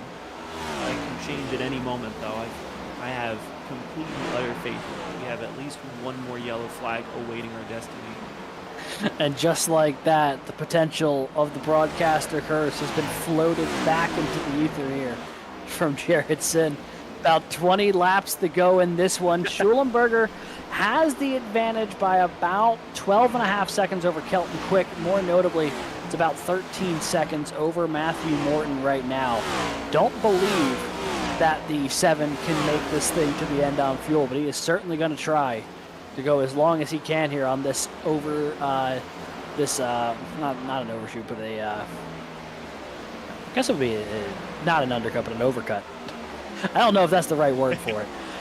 I said it, it sounds right, but it also sounds wrong. Either way, Matthew Morton to the inside of Kelton Quick here. That is the battle for second on the racetrack right now. And the 5 trying to slide on by, but the 2 of Kelton Quick not giving him any room there off the 2. It's the dream of every race engineer to have the car die rolling across the finish line. That's the goal for gas management. You see here through 3 and 4 as they're working through a little bit of lap traffic. Kelton Quick to the inside. Matthew Morton gonna work his way to the outside. That number 2 machine. Contact between the 2. Quick gets up. Makes it another car that's made contact with the left door of Matthew Morton tonight. Everybody trying to knock it down, see if anybody's home. And now Morton up to second. He's about a second clear of Aaron Brown, the next car who we believe has fully pit through this cycle. There is the 8 from Eastern Shore Community College. He's got a host of cars trying to reel him in. That's John Forbes Jr., Daniel Nanny, who are going at it for the 5th position right now. That's a pretty good battle on the racetrack as we sit.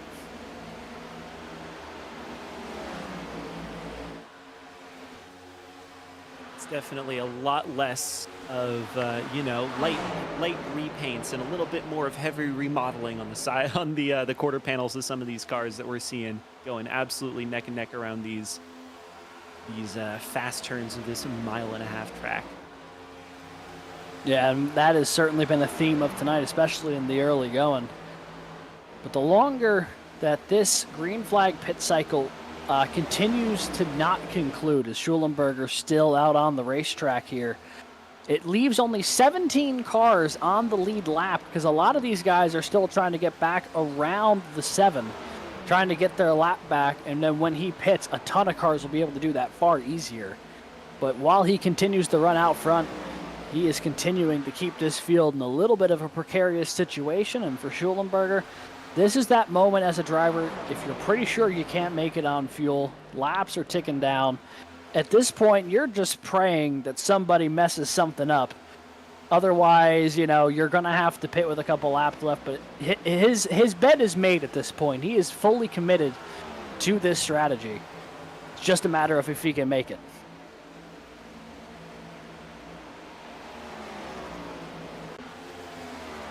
It either works or it doesn't. At this point, with 20 laps to go, there are 20 laps, give or take 2 or 3. Are you going to hit on 20? Are you going to stand? Later and later it gets into the race, the later and later, the smaller the margins you have to double your money. Looks like Schulenberger's starting to see some of that, some of those decisions affect his second place runner here, Matthew Morton, as he's cut down that 13-second lead that we saw earlier down to just 8 seconds. This is impressive driving from Schulenberger just to keep that car out as long as he has, as far ahead as he has. And we have some more impressive driving here. This battle between Forbes and Nanny. Oh, Riley Birkin sideways across the start-finish line. The caution is out with under 15 laps to go. And all of a sudden, a long green flag race, or at the back end of this race, the back half, is going to turn into a couple lap shootout. What happened here with Riley Birkins? He was battling with, I want to say that's Aaron Brown, and then just gets tangled up.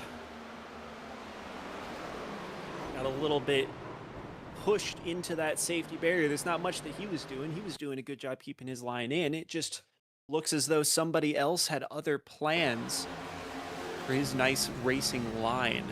And it appeared to have collected not too many cars, but enough to for the pit lane to collect one or two for that splash and dash that we were talking about.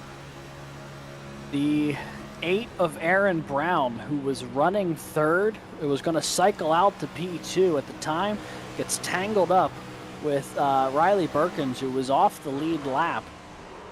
And all of a sudden, the complexion of this race has completely changed. Because what was at first what felt like a natural opportunity for Matthew Morton, he had about a second gap on Aaron Brown. Schulenberger wasn't going to be able to make it on fuel. And all of a sudden, this whole field's going to get stacked back up, and these guys have run enough laps on their tires where the fresh tires are probably going to be the call. So here comes everybody down pit road. Critical moment here. Some cars staying out. A lot of folks making their way down pit road. Boy, everything has just completely changed. Everything I thought I knew about this race, gone in an instant.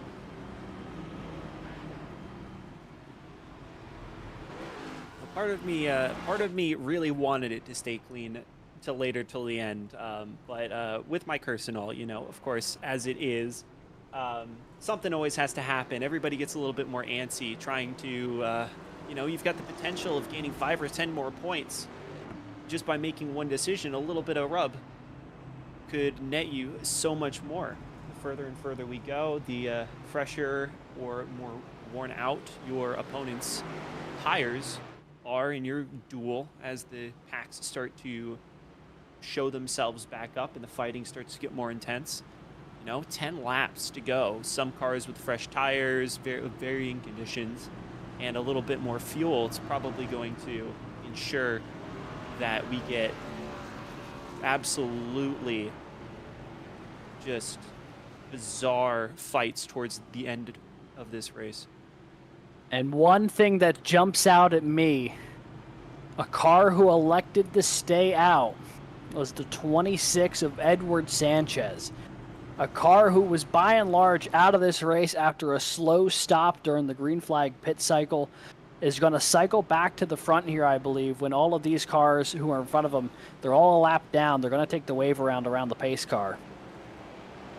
So they're going to get caught back up to the tail end of the field.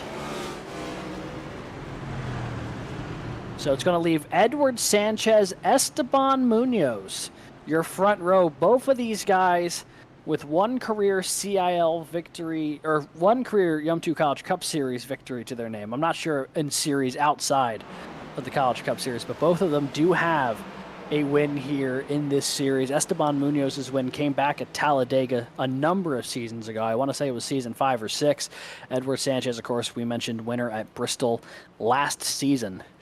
Schulenberger, because of that pit stop falling at the right time for him, he's going to be able to keep that track position. And the season 11 Vegas winner is going to restart in P3. Matthew Morton up the 4th. And then behind them, Aaron Brown, Kelton Quick, who also a big benefactor of that. Gonna go one more time. And it actually looks like Sanchez thought about debating coming down pit road, seeing maybe if he could bait anybody. Doesn't seem like he's going to make anyone fall for it, though, as he'll stay on the racetrack. And, Jared, so we're taking a look at this. Our front row is now cars on old tires, and even on the cars with fresh tires who came down pit road, this top 10 is a real just, I mean, I know we kept saying the toss of the dice earlier, but it really does kind of feel like we just reached into a bag, pulled out a couple of names, and threw it out into the top 10 and said, all right, this is the top 10 with less than 10 to go. Yeah, and those front 3 cars that have elected not to pit are really going to have to think about locking arms a little bit and becoming as big of a roadblock and as big of a hazard as possible for all of these energetic, fresh cars behind them to see if they can't manage to hold on to any sort of position that they've managed to get through their gamble. That's the only word that you can use for it this late into the race with only 7 laps or 8 laps to go. Yeah, so it's going to be less than 10 to go. They're going to go green this time by. So not necessarily a 2-lap shootout. You know, they have a few laps to actually get up the speed and really get rolling here. But not a lot of time left. And all the strategy is kind of out the window at this point. You've got one job and one job only, and that's to drive. Pace car is going to make its way back down pit road for potentially the final time here tonight. It's going to be Edward Sanchez, Esteban Munoz, your front row. Green flag back in the air. The outside lane did not get a good jump. Morton going to drop to the inside, trying to get around Munoz. Schulenberger slides up the second as Edward Sanchez is going to lead him through 1 and 2. Definitely the kind of start that you want if you're Sanchez. You want to be able to make sure that you've got that momentum ahead of all of these other cars that don't necessarily need the same momentum to maintain your pace. And you got to be sweating bullets if you're Edward right now. Seeing the kind of action behind, and you wanted that 2-lap shootout, didn't you, Alex? Not particularly. I was just referencing it with the green-white checkered. If we needed it, was going to be a 2-lap shootout, but boy, we might get one now. Huge wreck in the top 10. Kelton Quick, a part of it. Esteban Munoz in there. Tyler Skozen. Oh, man, look at how hard that hit was. Austin DeLong. I think that's Jack Clemens. Matthew Nordberg caught up in it. Brennan Lyman with a late spin. We're going to have to take another look at that. It looked like just the slightest bit of contact here between Skozen and Kelton Quick, and the 2-car just shot up the racetrack.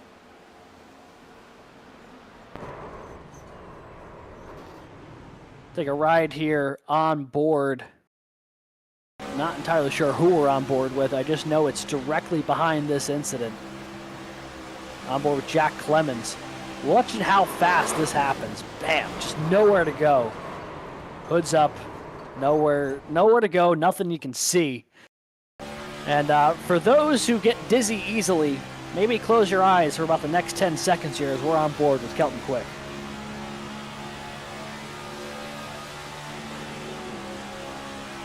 See, he's going to go into turn 3, and Jared, this is where it all falls apart. Yeah, absolutely. I'm not exactly sure what caused Kelton, but it looks like his footing just a little messed up. He might have been a little bit generous with the throttle there, and it just threw his rear tires back, tried to save it, and it chucked him straight into that safety barrier. It caused that pileup. That's unfortunate. You can see the wheel input here. And the moment that car starts going around, you see he goes to try to catch it, but the car had barely broken free, and it just shoots up the racetrack. And a lot of cars torn up in this one. So here we go with only a handful of laps left. When this thing goes green, it's going to be 4 laps to go, I think. I think they're going to do a couple more pace laps, so for the cars who stayed out on the old tires, who didn't get caught up in that, most notably race leader Edward Sanchez, that was a really fortunate break for him, as it allows him to tick away some more time that he would have had to run on older tires otherwise. The only thing now that's working against the 26 is the fact that he doesn't have that buffer to the outside in the 109, who also was on old tires. He's going to be on the only car in this group here on old tires is Schulenberger, Morton, Aaron Brown, Reese Bayham, Tyler Skozen, all behind him. All on fresh Goodyear Eagles. It'll be a 4-lap shootout when we get around this time by, because the lights are out on the pace car, Jared. And it's going to be absolutely incredible here. I'm I'm probably going to assume that there's going to be one or two cars eagerly behind them with a fresher condition looking to shoot past Edward. He's really going to have to do what he did last time around, and that is just immediately get a good jump off of this pace car. Oh, we just heard from the stewards here.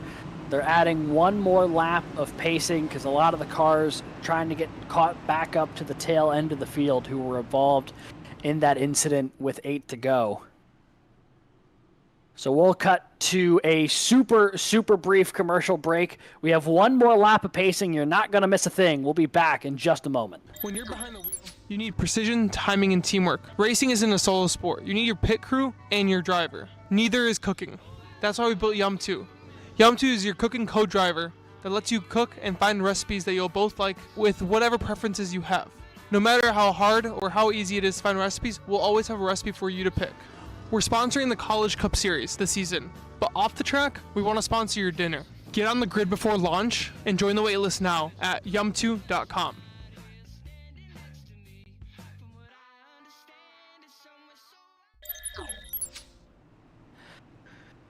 Told you folks, you weren't going to miss a thing. We are back here. They are going to be making their way off of turn 2 here. Lights are off on the pace car, and what will essentially be a 3-lap shootout to the finish.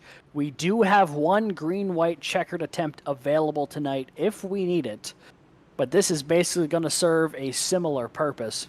It's Baruch College's Edward Sanchez and Wingate University's Brandon Schulenberger on the front row.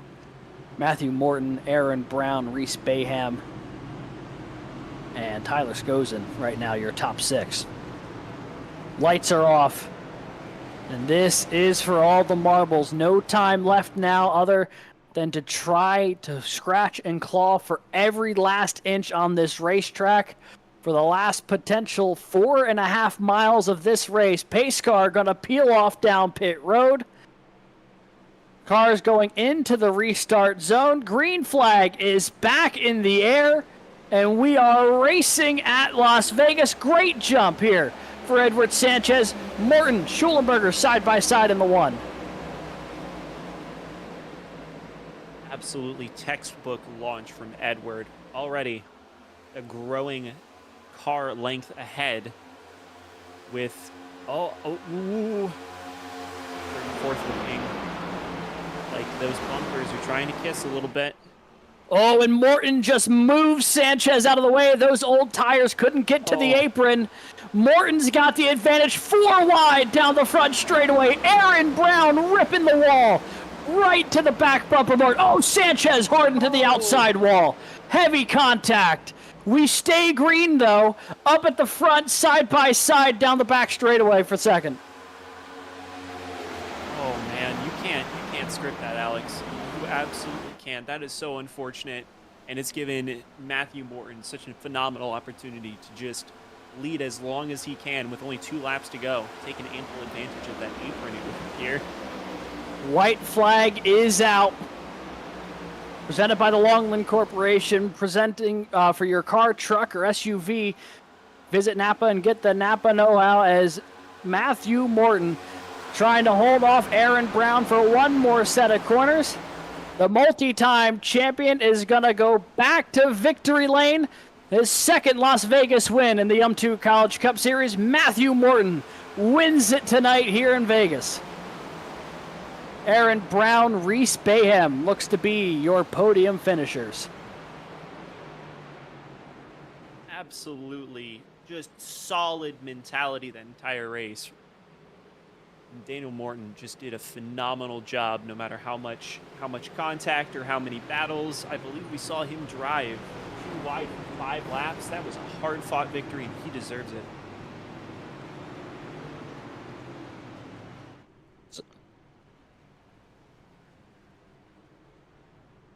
So Matthew Morton gonna bring this thing down to do the burnout as we get ready for our podium interviews in just a moment. So for now we're taking a look at us here. But Matthew Morton your race winner here tonight. We'll be talking with him in just a moment. You won't want to miss that. We'll be talking with Aaron Brown and Reese Bayham too in just a second. Final results will be coming just shortly after this as well. Jared, I mean, what a weird race. It felt very different from Michigan last week, but structurally almost identical. Bunch of cautions up front, big green flag run toward the end, and then a shootout to end it. Wild stuff. It definitely felt like the same ingredients but a different dish, and pleasant tasting, surprises you with different notes here and there, and it all came out to something that these guys should be very proud of, especially if you're Daniel Morton. So yeah, we're going to step aside for a quick commercial break. When we come back, it'll be your results and interviews with your podium finishers. You won't want to miss it. We'll be right back just after this.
Racing isn't easy. You need precision, timing, and teamwork. Racing isn't a solo sport. You need your pit crew and your driver. Neither is cooking. That's why we built YumTwo. YumTwo is your cooking co-driver that lets you cook and find recipes that you'll both like with whatever preferences you have. No matter how hard or how easy it is to find recipes, we'll always have a recipe for you to pick. We're sponsoring the College Cup Series this season, but off the track, we want to sponsor your dinner. Get on the grid before launch and join the waitlist now at YumTwo.com.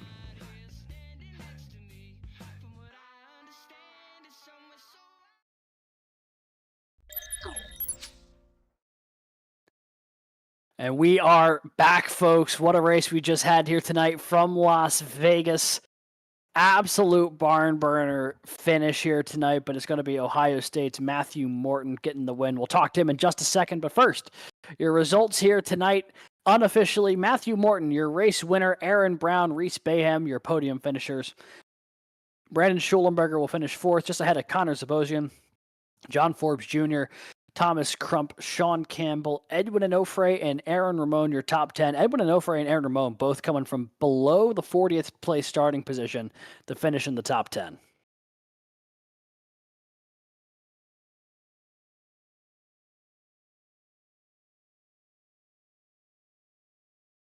Michael James will finish 11th here tonight for Drexel University. Tyler Scozen will finish 12th. Daniel Nanny in 13th for Ball State, just ahead of Nolan Starkey and Austin DeLong for the Penn College Technology. Edward Sanchez, the last car on the lead lap, heavy damage with 2 laps to go in this one. He'll finish 16th. Brennan Lyman, 17th. Garrett Fighton, 18th. Jake Cummings, Wesley Shaw, your top 20.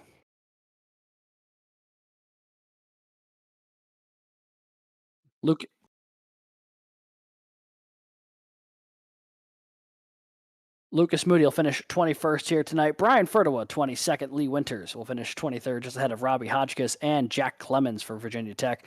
Kelton Quick will be 26th. Esteban Munoz, 27th. Matthew Nordberg finishing 28th, just ahead of Cade Corbin and last week's winner, Clint Halterman.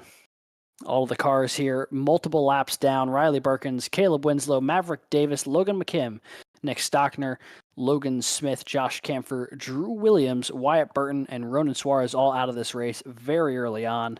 With the last 3 cars who took the grid here tonight coming up on your screen now, hopefully 41st, 2nd, and 3rd.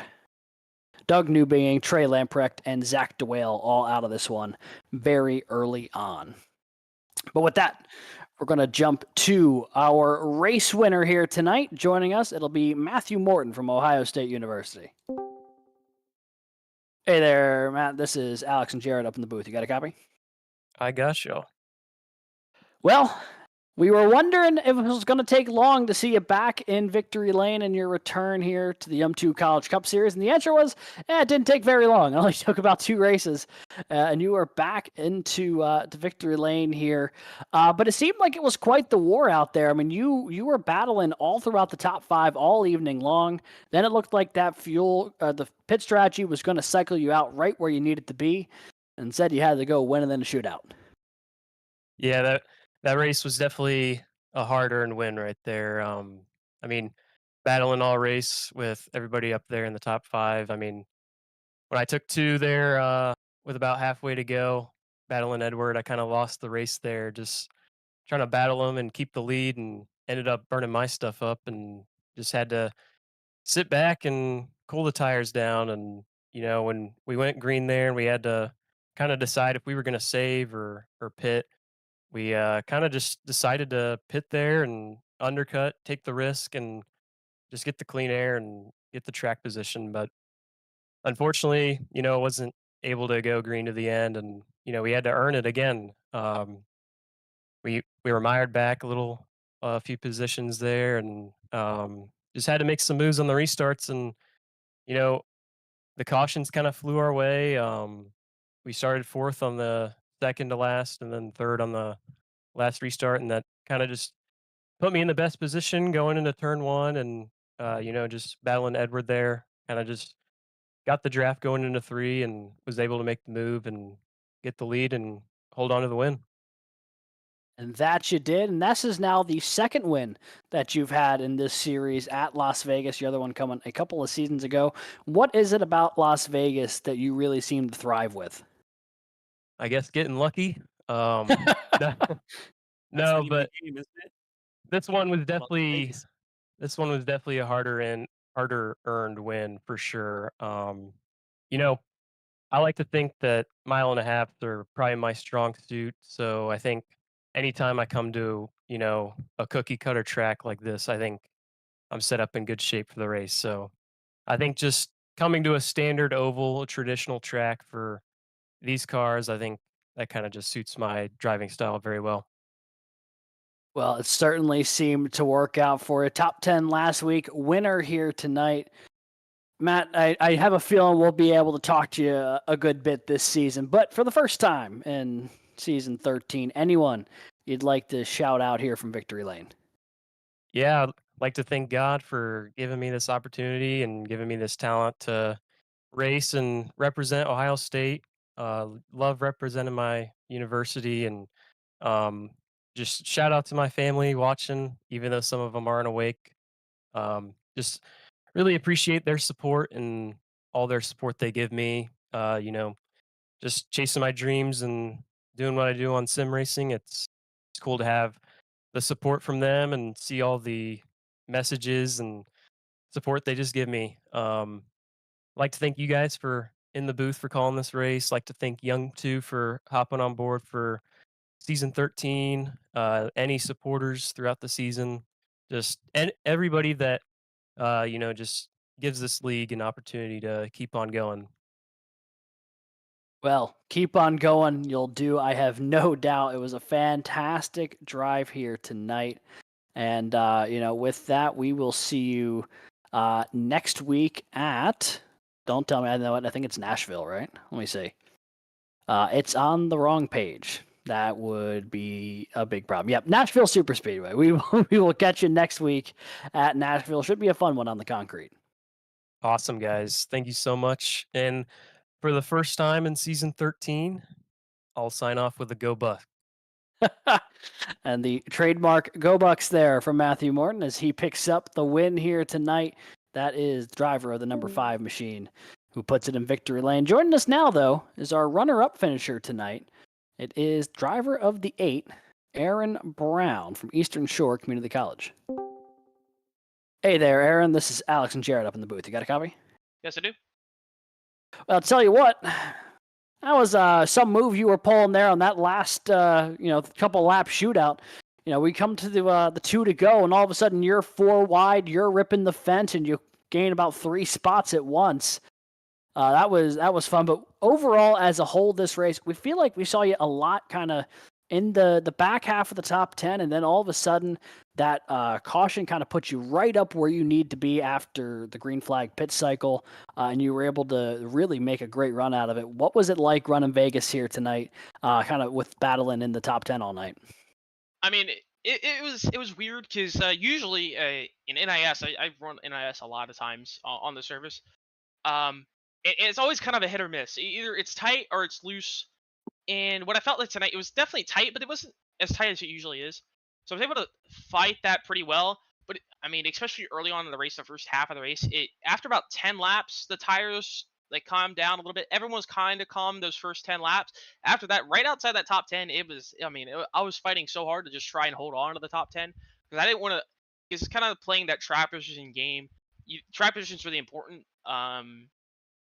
But you don't want to give it too much to save tire either. So I was trying to fight hard there around that top 10 pretty much that whole run. And I was backing off, and luckily in that long run we had when we had that green flag cycle, it was pretty calm that entire run. So I was able to kind of just take my time, save my tires as much as I could, and especially towards that later that run, the outside in 3 and 4 was like insanely good for me. I was able to make so much speed up there. A lot of guys were running the middle bottom, and the clean air was really good.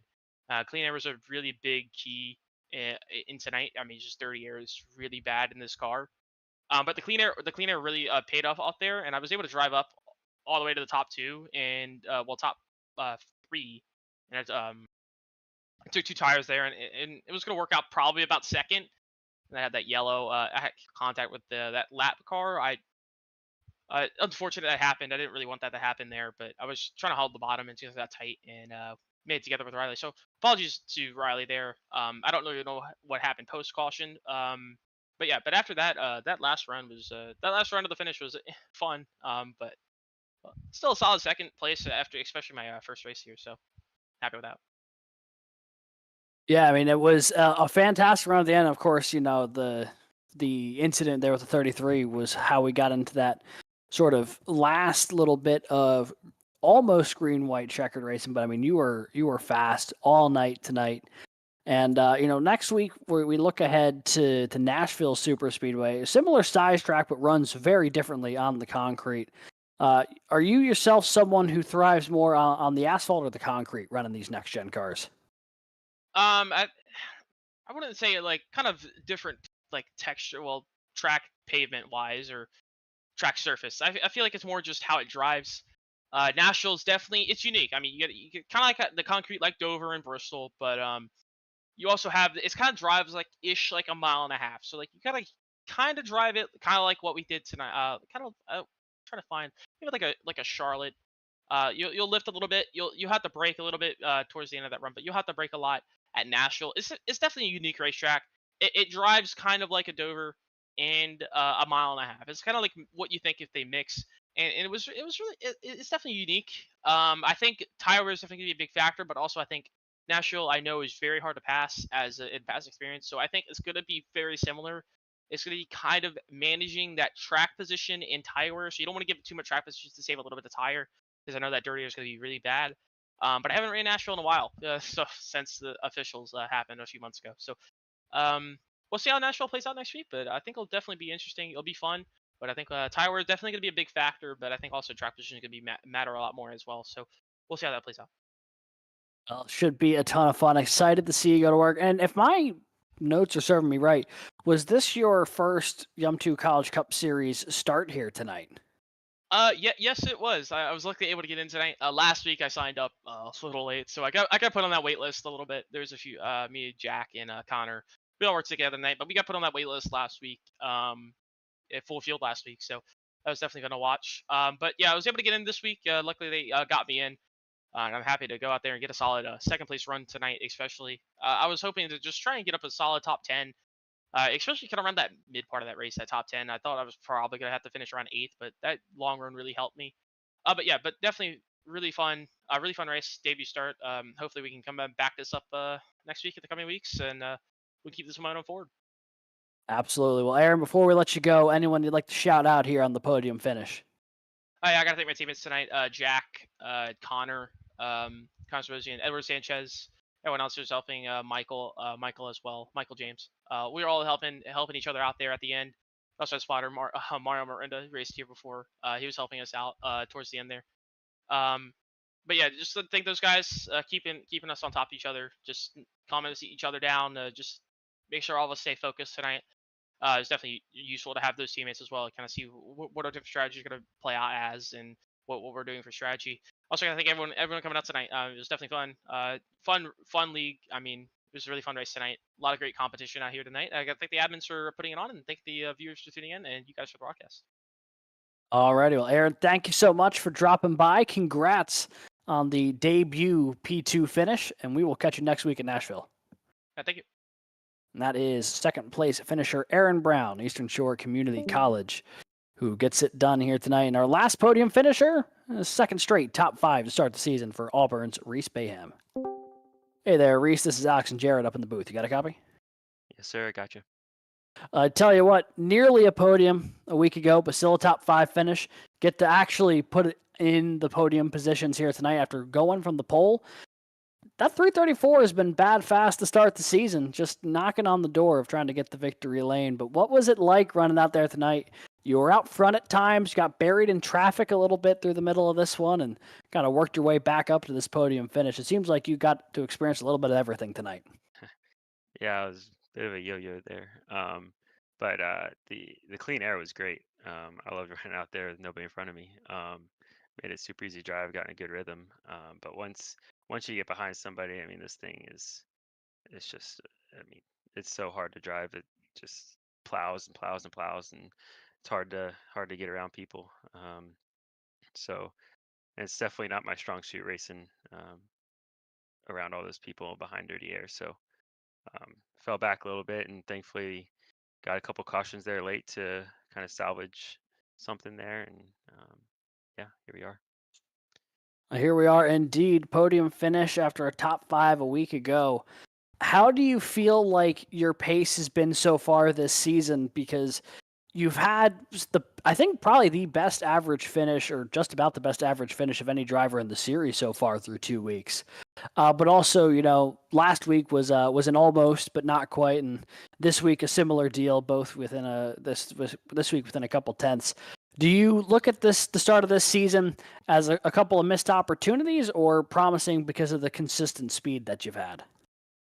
Honestly, the consistency is really good for me.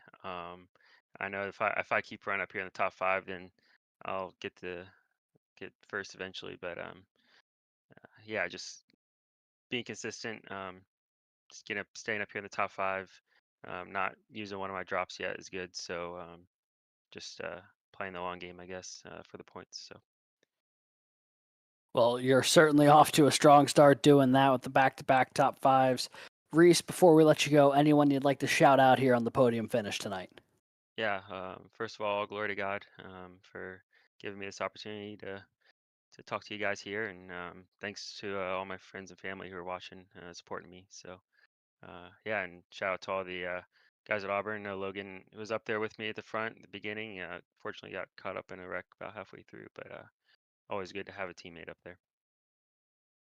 All righty. Well, Reese, congrats on the podium, and we will catch you next week at Nashville. Sounds good. See you there.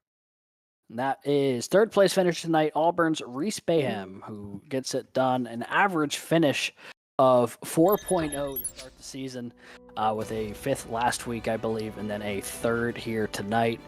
Now we're just about at the end of our coverage here tonight, but before we go, Jared, first time you got the opportunity to call a YumTwo College Cup Series race.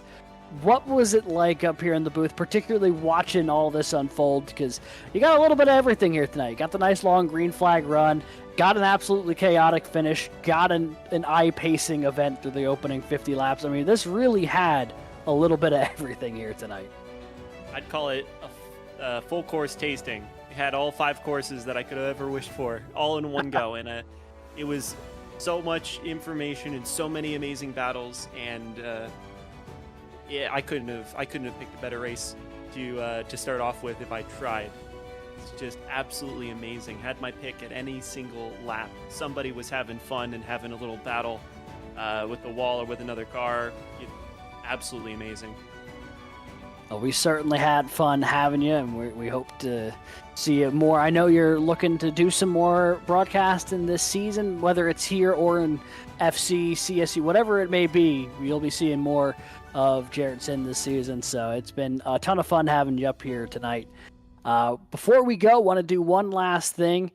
If you haven't heard already, better hear about YumTwo. Makes cooking fun again. Designed for couples to plan meals, follow recipes, and bond over cooking together. You can join the waitlist now at YumTwo.com. That's YumTwo.com today. And you can bond over cooking the way, Jared and I have tonight over broadcasting tonight's race from Las Vegas. It's been a ton of fun, but it's time for us to say good night. So for everybody here at the CAL, all the admins, the stewards, the drivers, you guys at home, thank you so much for tuning in. For producer Lee Kane, my co-commentator tonight, Jared Sin, I've been Alex Gain saying thank you so much. And we will catch you next week at Nashville, 8:45 p.m. Eastern. You won't want to miss it. Also, Formula C racing this Thursday at 8:45 as well at Las Vegas. Indy cars at Vegas should be cool. That is September 11th, 8:45. Don't miss it. But that's what's coming up here. Don't miss any of that. If you haven't subscribed,